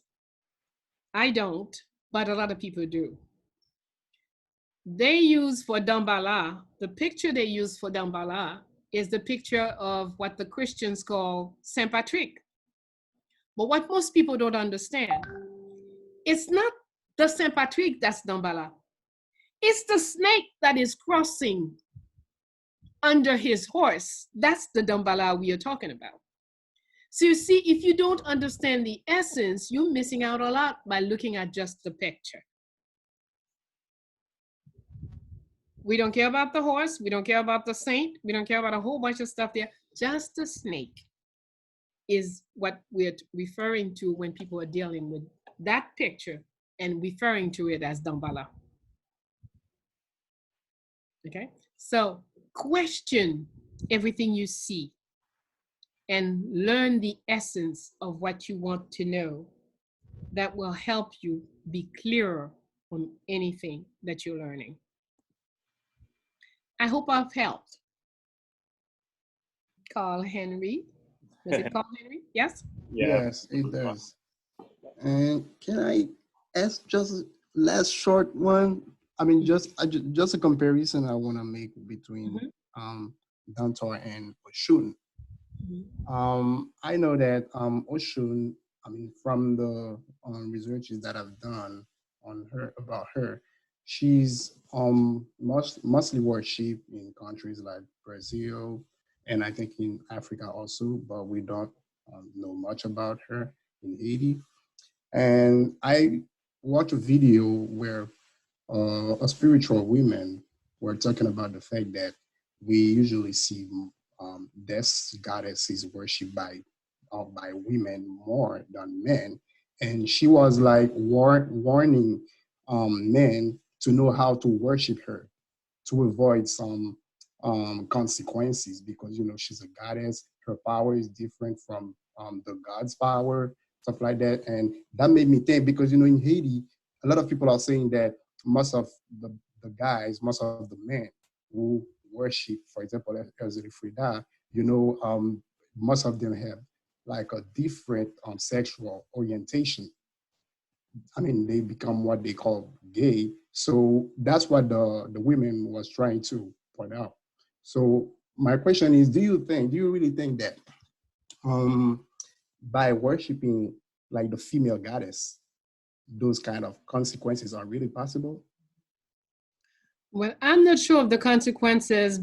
Some of it was not very clear, but roughly knowing the milieu, I could say, all right, first of all, when we're talking about divinity, we're talking about essence. Sexual is nothing essential, okay? It doesn't, we could even have Obatala on a feminine representation of Obatala or masculine representation of Obatala. We have feminine representations of Ogu. We have masculine representations of Ogu. When you talk about, for example, of Gran, what's her name? Gran Alumanja. Gran Alumanja, who's the grandmother of all Ogus. So nobody is as fearless a warrior as Gran Alumanja. She is the one who trained all the Ogus. So it's, when we're talking about essence, we're not talking, sex has nothing to do with it.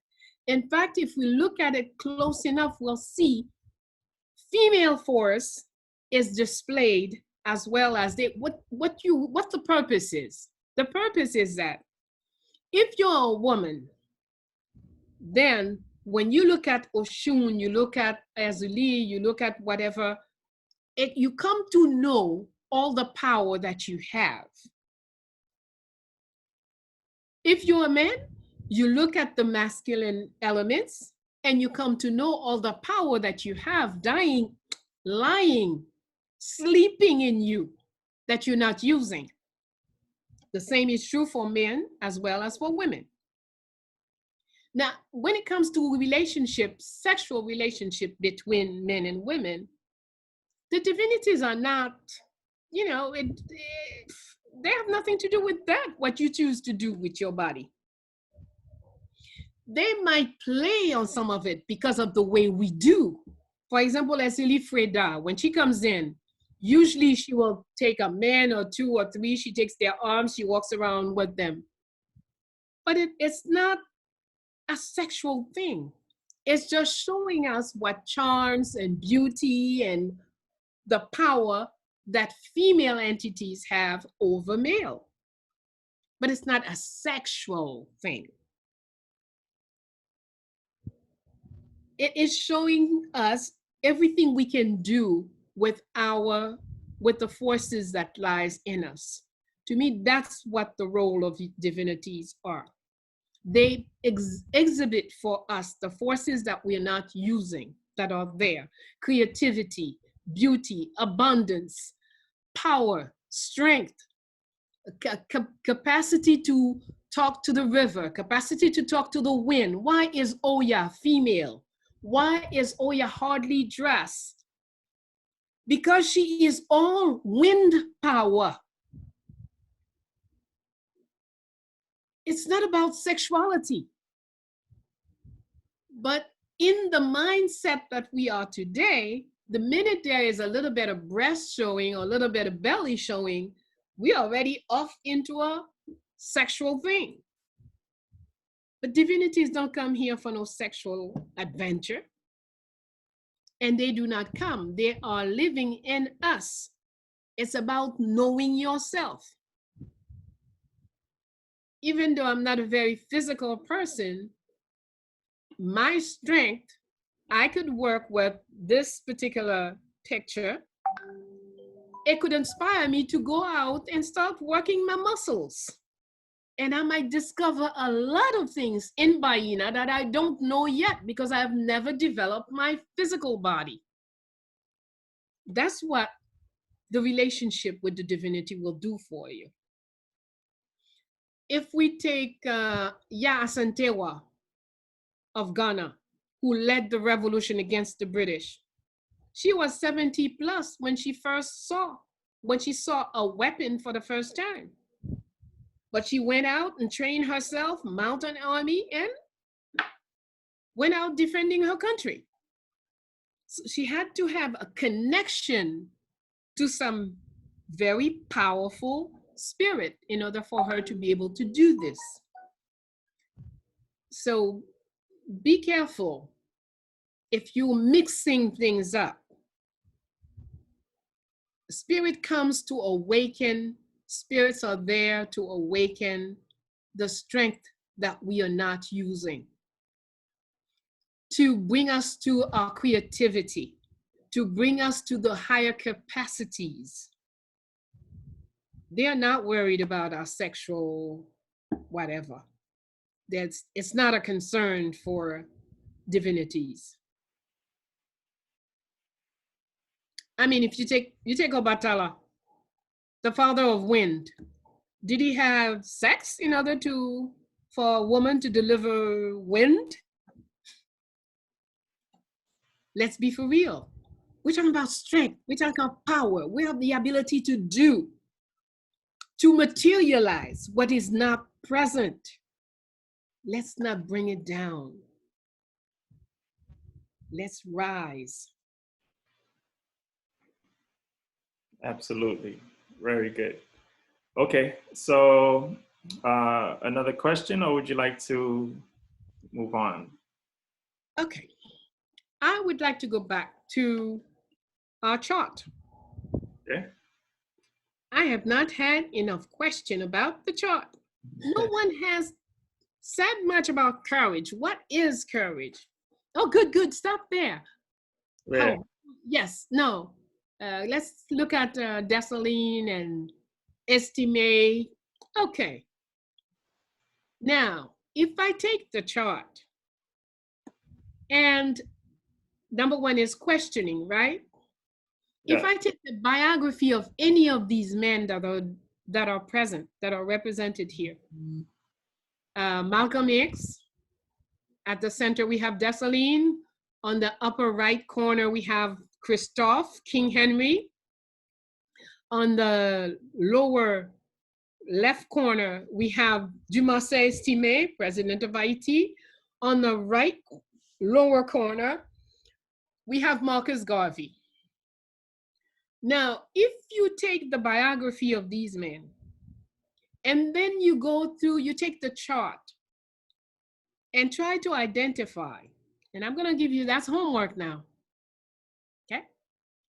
You go back, you take the biography of somebody that you choose, one of these people or someone else if you like, no problem.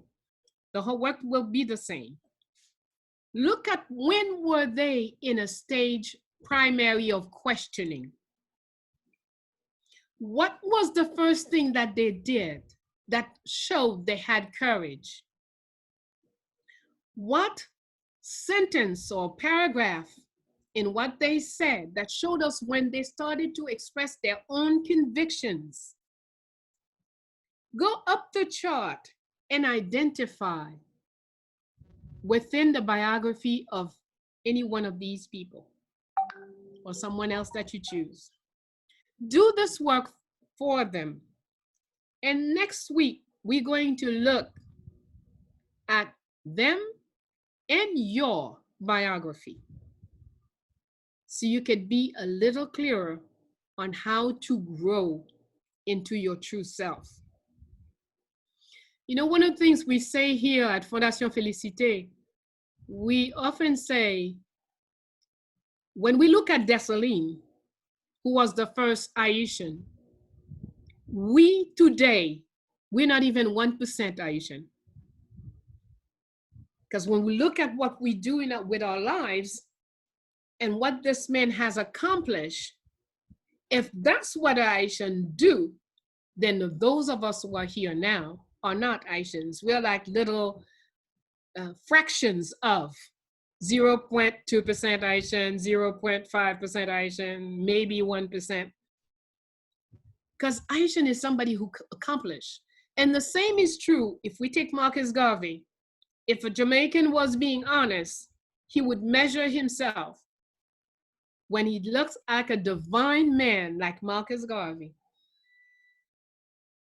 And if we take any, African, Lumumba, Sankara, we take any of these gods that have walked among us in our lifetimes that we've not recognized as such. If we measure up, we will see that we are not doing what we must do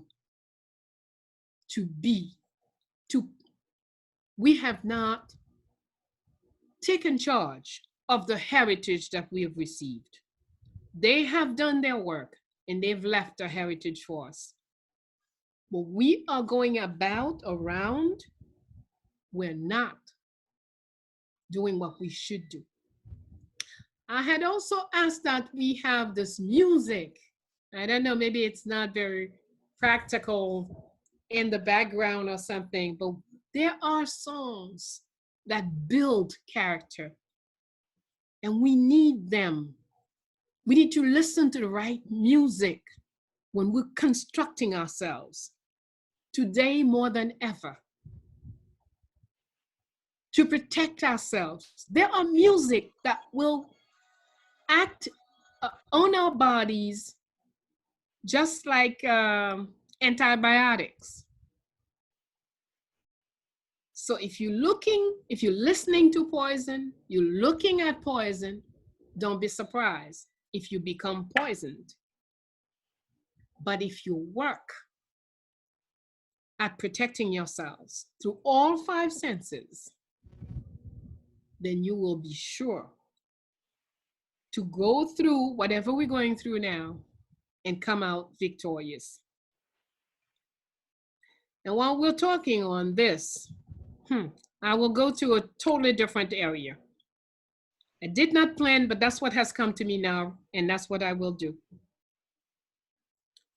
Everyone should have in their homes enough garlic, purple onions, lemon, and hard, I don't know what you call it, salt, but not the fine, the refined thing. You should have the big roast salt.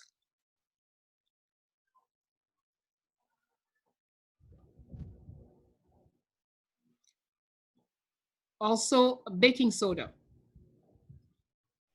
In fact, I advise you even today, start putting baking soda in your bath.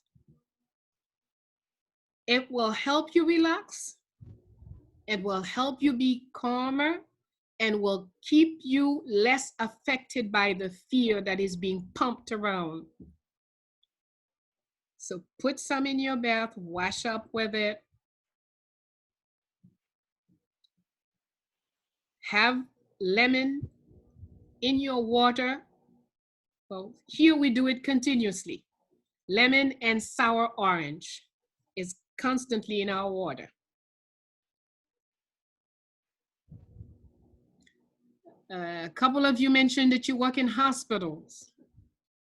You must chew on garlic and purple onions in the morning when you wake up.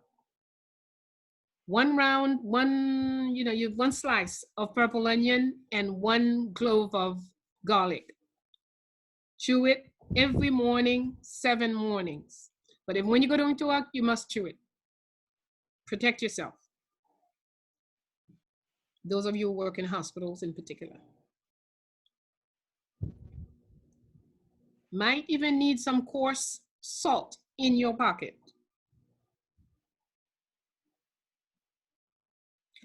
Take yourself seriously.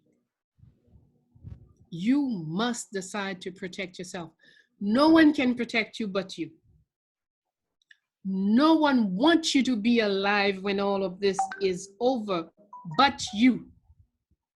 And if you're not serious about it, then okay. So know yourself. When you know yourself, you know what you're worth. Then you're ready to fight to keep yourself alive. You're ready to take the thoughts, the words, the actions that will defend and protect you. We have all these great examples before us. The Bombara people say the difference between God and human is greater, is smaller than the difference between the nail and the finger. Would someone please repeat what I just said? The difference between God and human is smaller than the difference between the nail and the finger. What does that mean? We are maybe closer to God than we think. I would say we are God and ignore it. That's our problem. We are God. We are divine. But we take ourselves for whatever. And that's why people can do all kinds of things to us. We must take ourselves seriously. And all of nature is at our service. The leaves, the flowers, the fruits, the trees, everything is there for us. But do we speak to them? Do we ask them to do anything? We don't. But in Vodou, we do say, we sing, feuille nan bois, si posé, feuille nan bois, si posé, mais mi barre moi, feuille nan bois, wa sauve moi. That song says, leaves on the tree. Let's suppose the enemy would come after me. Leaves on the tree. I know you will save me. But if you don't observe nature, you don't have a relationship with the plants and the trees and the animals and everything around you, with the air that goes into your body. Take the time in the morning, have at least 10 deep breaths. Your body will be happy and your divine self will be happy. Cultivate your relationship with everything around you. You are an authority. You are Dantor's child, a crown queen. So you, even if you're not wearing a crown, a material crown, but your crown is on notice.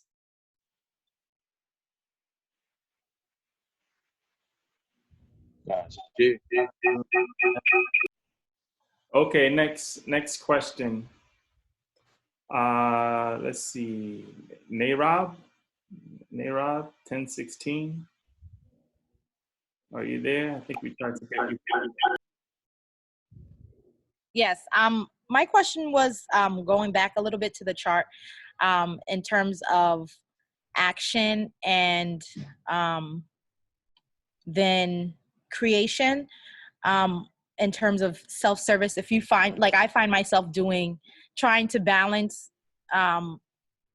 action in terms of like doing something that's going to sustain me versus doing creation in terms of doing things that benefit the community. I feel like I do more of that and then struggle more with like doing something that sustains me, I guess, monetarily, like, you know, in terms of like income or something. So how do I get that more into balance, and can the two of those things work at the same time? Can they be the same? Can I be doing something that sustains me but also is something that benefits and is created for the community? Of course it works together. Life is not a whole bunch of boxes separate from each other. Everything we do, in order for you to do something logically, in order for you to do anything for community, you have to have something in your hand. So you cannot say, you know, I'm going to do for the community and my both hands are empty. Okay, it's a question of balancing things. Whatever it is that you do, you make sure that you do what you do for yourself. Okay, so something simple example. You pray. So you pray, you do, God, please give me a work, give me food, put food on my table, blah, blah, blah, blah, blah, blah, blah, blah. Okay, that's fine. You've done a prayer for yourself. But your prayer would have been a much better prayer if after saying food on my table, clothing on my back, a house, blah, blah, please also all those who need. You've gone in your prayer, action and creation, taken care of. You have 1,000 in your hand. Say, okay, yeah, oh boy, it's not even enough because by the time I pay this, I pay that, it's not enough. All right, it's not enough, but I will still take 50 out to give to someone who has nothing. I've taken care of action and creation. You see, it's just a matter of getting into the right frame of mind.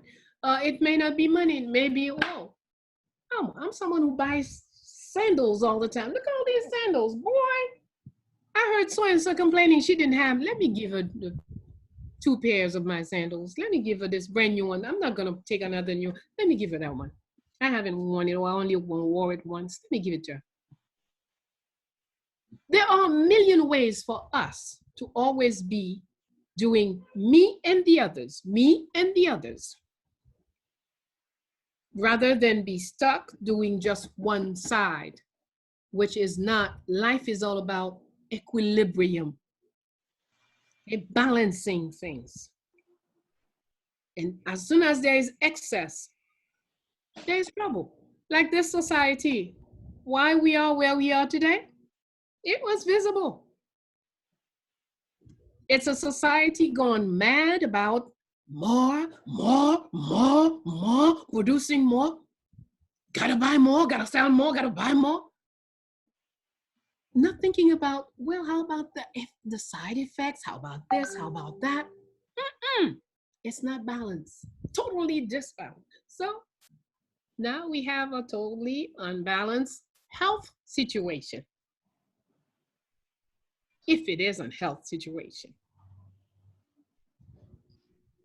And I have a lot of doubt. Because if I had in my country situations where thousands of people are dying a day, I don't think I would put a war boat on the sea.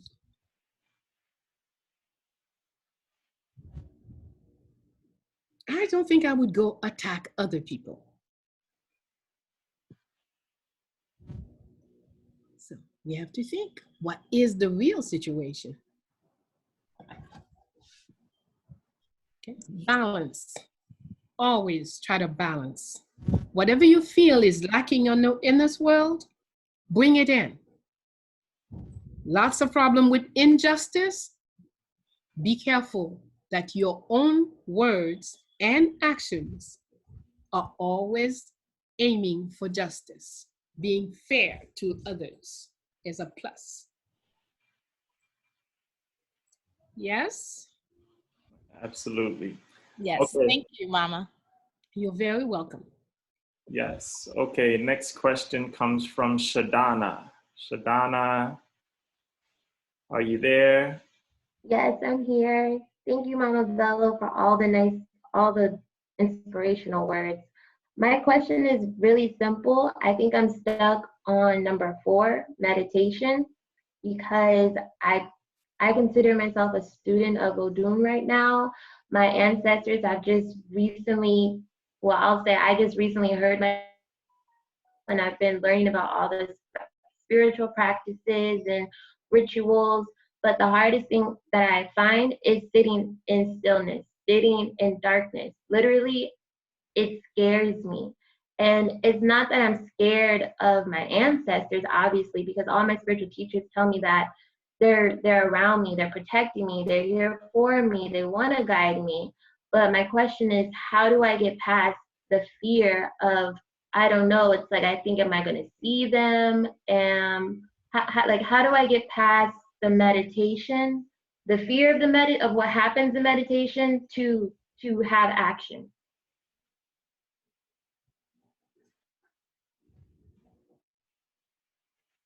How do you get past the fear of meditation? I'll have to meditate on that. Seriously. I will have to meditate on it. And maybe then when we see each other next Tuesday, I would like for you to ask me the question again. Right now, I have no clue. Okay. I never speak if what I don't know. Okay? But we will think of it on it. We will meditate on it for you and see what we get. Thank you. You're very welcome. All right, Shadana. Well, I guess I'll be seeing you next week. All right. Okay, that was Shadana. So FabFits app is next. FabFits, are you there? Yes, hi. I was just wondering, what are some of the songs that you recommend to listen to? There was one song that resonated with me, and that's Niska Pititea.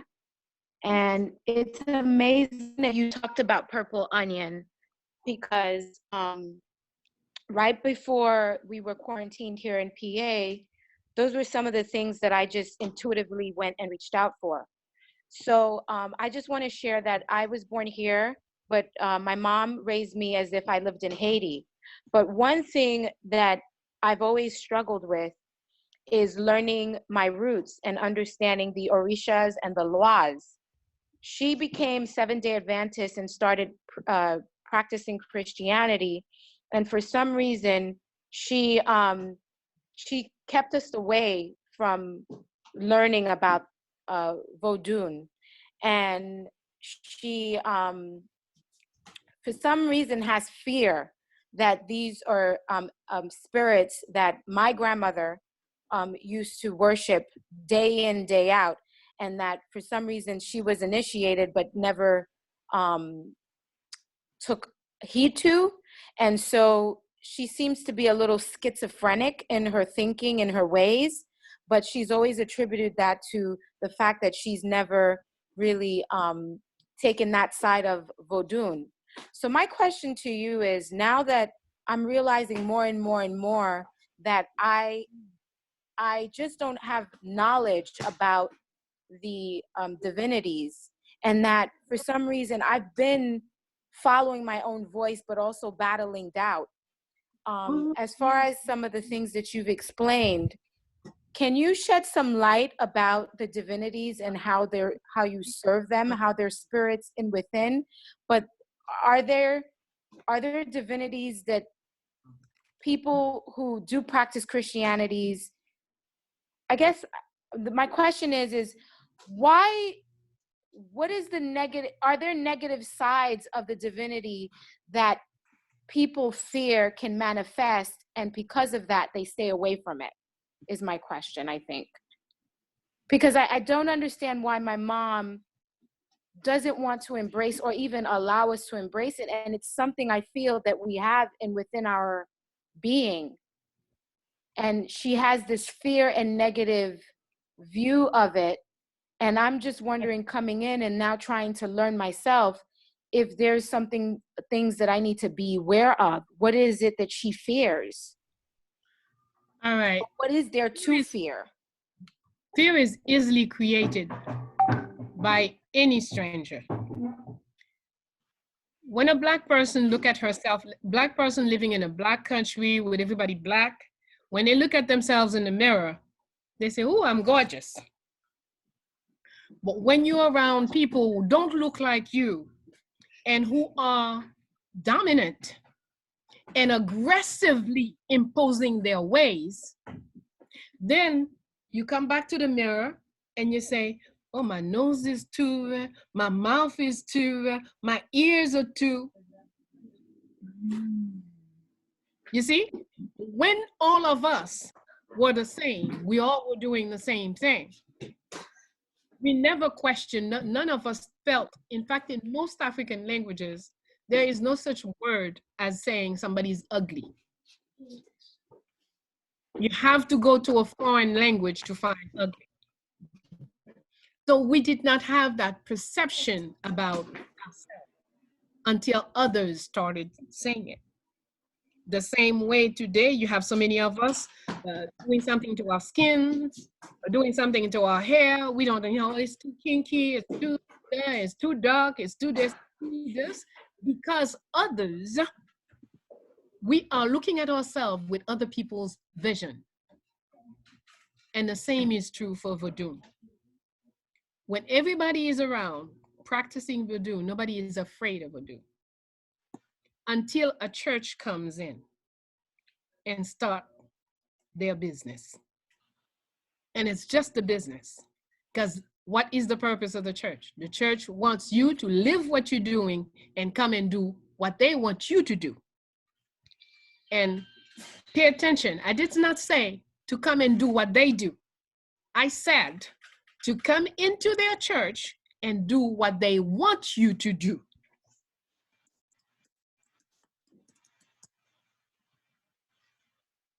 You understand?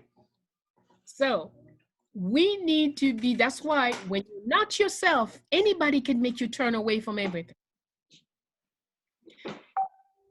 One example I like to give, you're a mambo, you have your 5-year-old child, and you say, well, you want to send your child to school. So the non-school is nearby. So you send your daughter to the non-school. You scrub all day or do whatever mambos do to collect money. And half of your money goes to the non-school. The other part goes to the church. The other parts go to all these people who are against you. You are supporting them. But yet, when your child turns 10, 12, your child will look down on you. Your child will start talking bad about everything you do, but it is what you do that's paying the school, that's paying the okay? That's called conditioning. When a people fall under conditioning, we no longer have our own vision of the world. We have imposed vision of the world. And generally, we hate ourselves because the vision that this world will give you will make you detest yourself. If they can make you detest the law, of course, you can't be pretty. Because the law is your inner self. So if they make you hate your inner self, of course you cannot hate, you cannot like your outer self. Understand? Yes, I think I understand exactly what you mean. And it's been a struggle because I'm dark and short, my sister's light and tall. And there's always been a comparison between the lighter version and the darker version. but I'm the most natural and I would say I follow my heart, and I always come off as the rude one or the one who's like the oddball, like a habitant, I think is how they would say, but it's not habitant. I mean, that's the word they give me. And, you know, I try to, I make a joke out of it, honestly, because of my view and because of the connection I think I have with my roots unknowingly. Like, I feel like sometimes something is guiding me, and it is guiding me. I just don't know how to put a word or a name to it.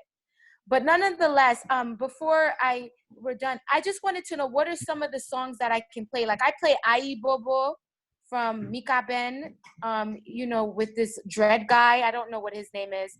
And I like to play Pititea, because those are the two songs that I feel speak truth to me. If you can give some list of other songs to listen to, I would greatly appreciate it. Okay, right off the top, I won't be able to do that, and certainly won't be able to do it for each person who would like something specific. But you can you can write at Bayyinah Bello at Fondation Félicité. I'm sure friends will know how to put it out there. FondationFélicité.com. You can send me an email, and I will gladly send you the information. That's true for anyone who wants some information. You could send it a request through the mail. Bayyinah Bello at FondationFélicité.com. So thank you so much for the insight and the information. You're very, very welcome. Yes, I'll post Professor Bello's email address on the chat. So if you guys have more questions, you can contact her directly. Okay, next question. All right, Ma, we have about 3 more questions, and I think we're gonna wrap it up, okay? Sounds good. All right, so last 3 questions. Next question is John. John, go ahead, unmute, and you can ask a question, please. Yes, thank you. My question is in regards to the page where Emperor Jean-Jacques Dessalines is in the middle, and the other figures are surrounding him. I looked at that picture, and I looked at the standard of what we all should be measuring ourselves by, and they're coming from so many different backgrounds, but I look at the pictures and I see that all these men are almost similar, if not the same person. They're all related. And it seems that, except for the guy below, Malcolm X, I'm not too sure, but President Estime, I'm not too sure about his legacy or his history. I know a little bit about him. However, the other gentlemen, I believe they all were assassinated. And most of the time, they seem at a point where they walked alone. Once they riled up the people, and the people had surrounded them, and they got the people organized and to complete a mission. But at the end and during their final days, they all seemed to walk alone and to be either left alone or assassinated. So my question is, why is that the fate for some of the most courageous men that our God's walking on this earth for us? And what can we do if we seek to walk in their path and understand that this is definitely the destiny that's awaiting us? Because none of these men seem to shy away from what they eventually know could possibly happen. So that kind of courage, what can we also do to develop that and await the mission? I believe that I see all these men, they seem very determined, and they seem to have their mission in their mind, and they executed it, and the next come to follow. So what can we do to walk in a similar path? First of all, we have it: question, courage, speaking, observation, meditation. All of these are the steps to becoming yourself. If you're not yourself, you can't walk into, you can't follow people who came to know themselves. But as I look at this, I'm sure Franz didn't make any big analysis as to where he would place the pictures. But it's very odd as you spoke, and I'm looking at these people, and we have Garvey, Dessalines in diagonal, right? Garvey, Dessalines, Malcolm. That's the same spirit. All three of these guys is one Ogu spirit. So it doesn't matter. It's the same, actually. If we study them, we'll find out the biographies. There are so many similitudes, et cetera, et cetera. No big deal.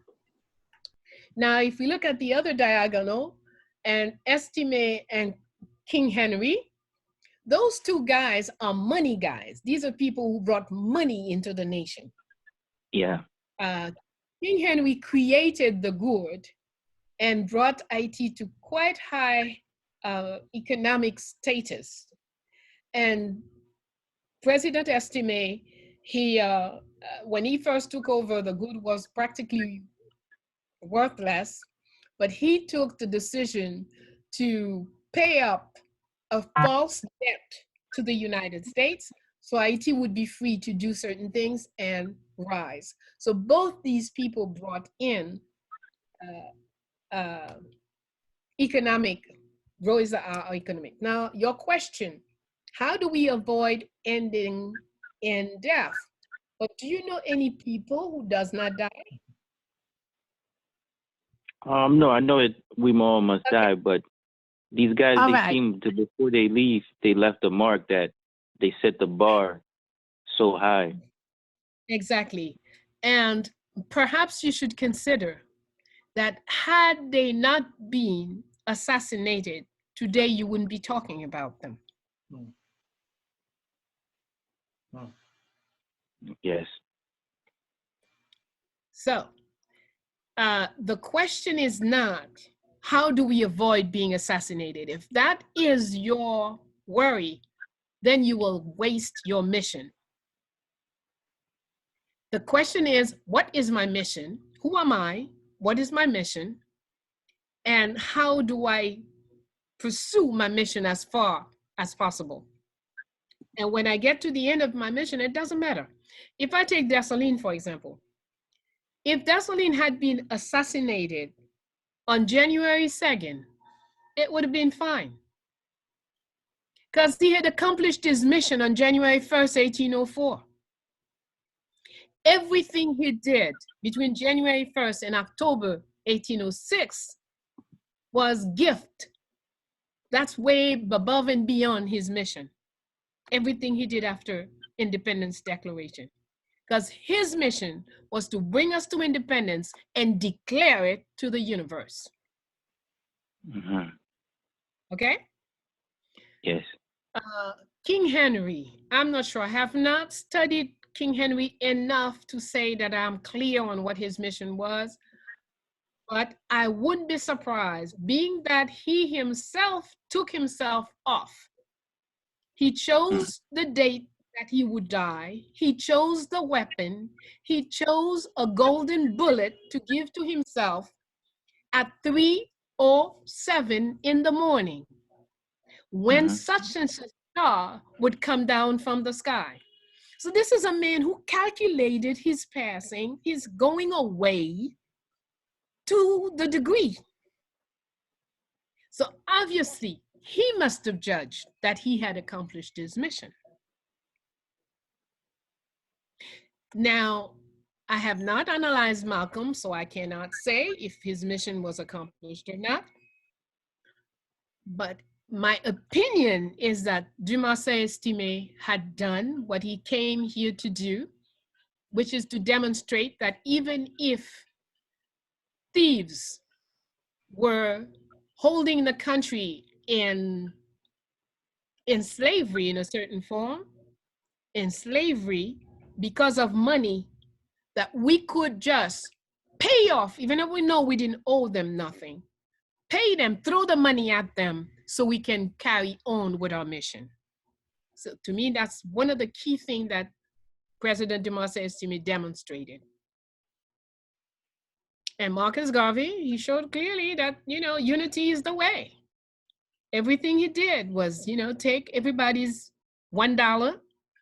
He showed us the principle.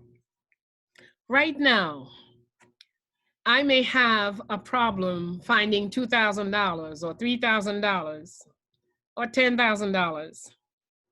But if I'm speaking to 100 people, if I'm speaking to 200 people, if I'm speaking to 500 people, if they had the type of mentality that Marcus Garvey, the way he saw things, well, if we each give $5, if we each give $20, if we each give $100, then the money problem disappears and we can get to serious business.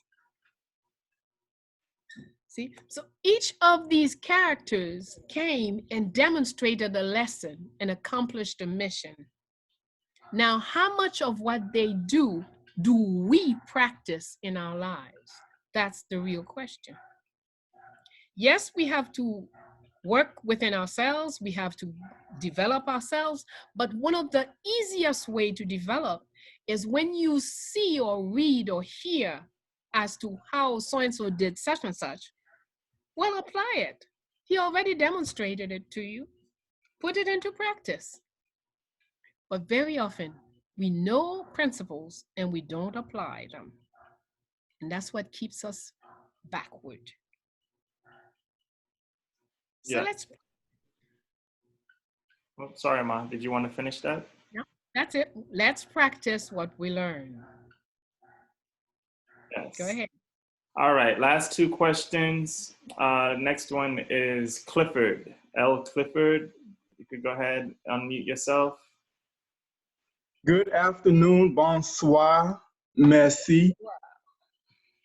My question is, are there any spiritual principles that you suggest to follow during tonight's full moon? Aha. Full moon, April 8th. Yes. Full moons are the time of accomplishment.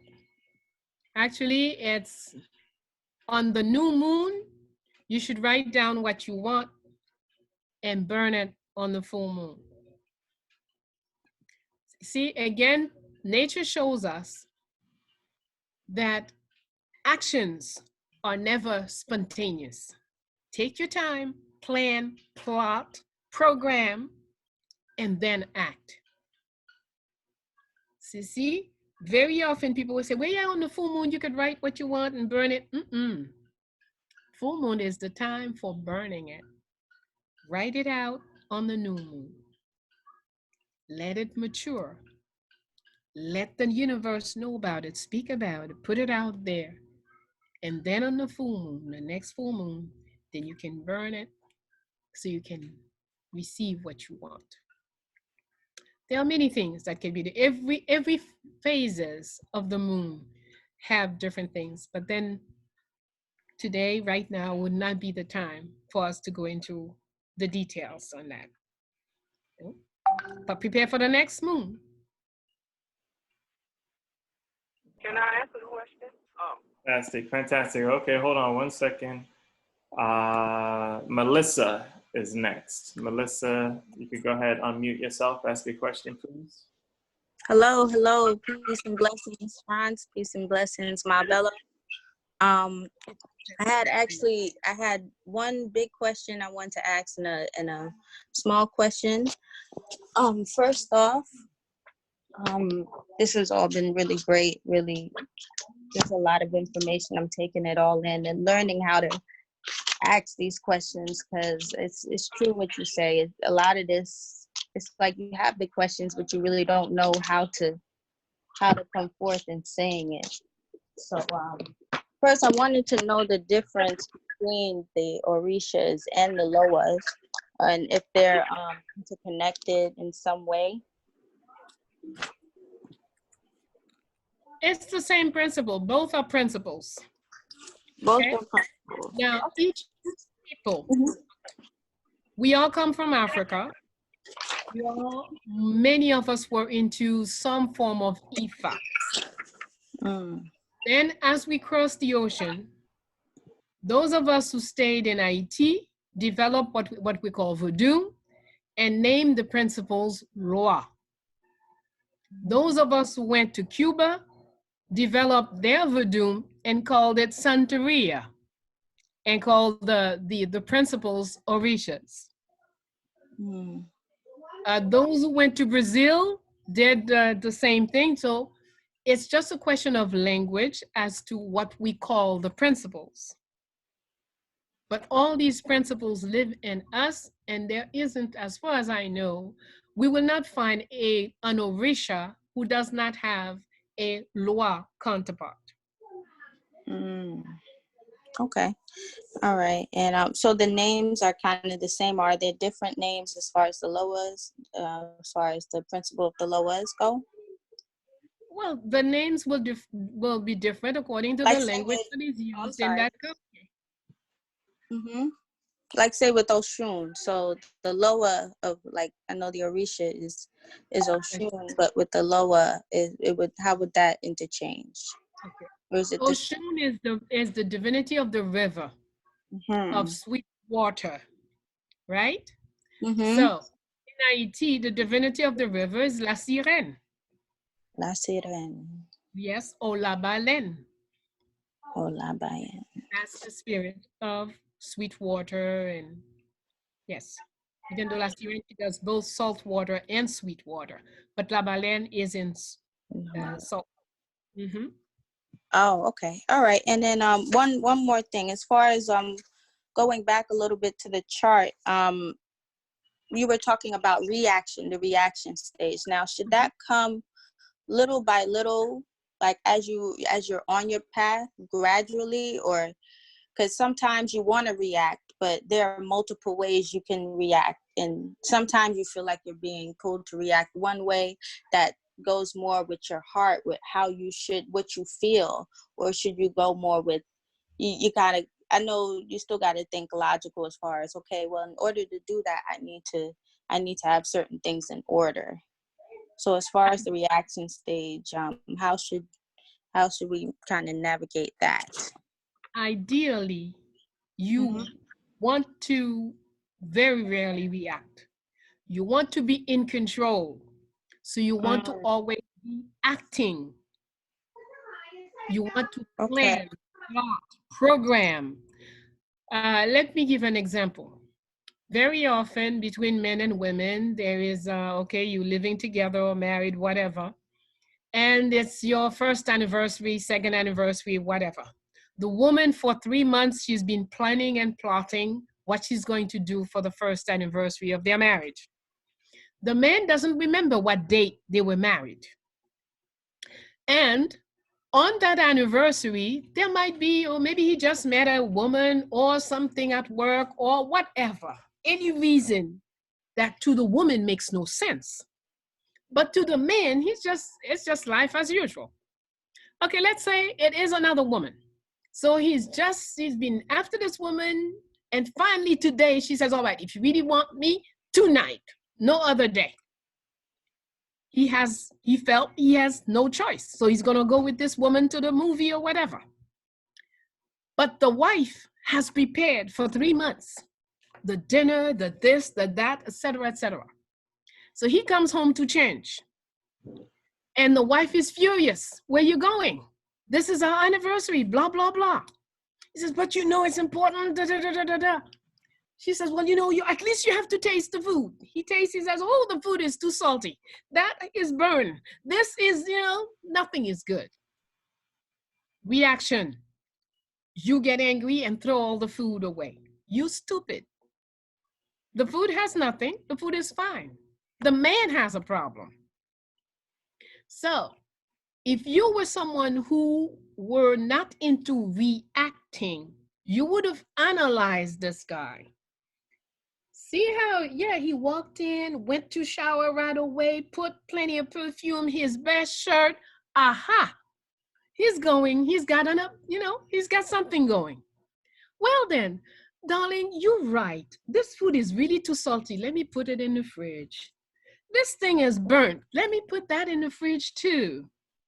How about I take you to the restaurant? That's how people who think and act behave. You don't throw away something that is good because somebody said it was salty. But people who react will do that. You see? If you cannot convince him to go to the restaurant, then let him go. And then you need to ask yourself, do you want to continue a relationship with this person? But whatever you decide, you will act upon your decision, not react on what somebody else has said or did. Do you understand?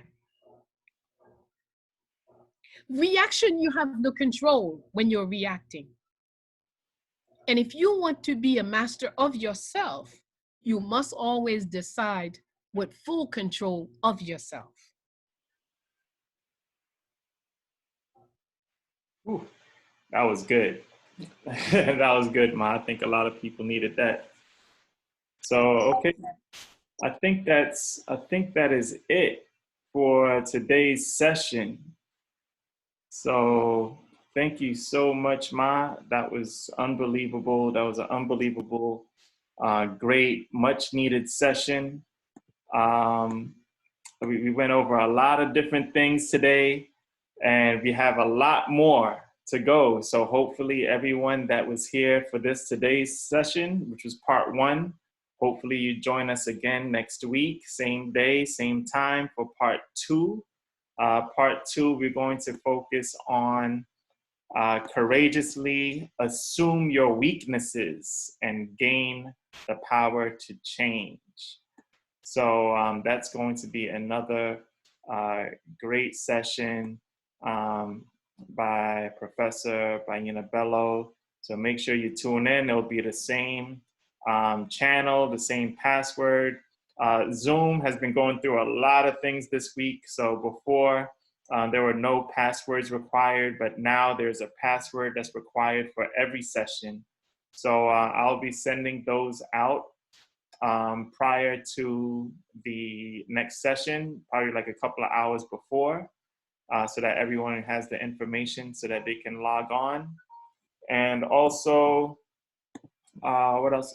This week, we have a special session as well, a special Zoom event where it's a new thing that we're trying out. It's called Bayyinah and Friends, where it's going to be Professor Bayyinah Bello, and she's going to invite one of her friends onto a Zoom session. So this Thursday is going to be Professor James Small.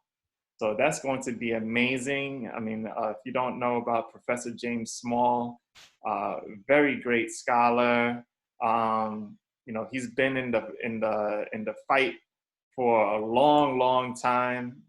He has plenty of videos that you could catch up on YouTube, so that you could get yourself a little familiar with Professor Small.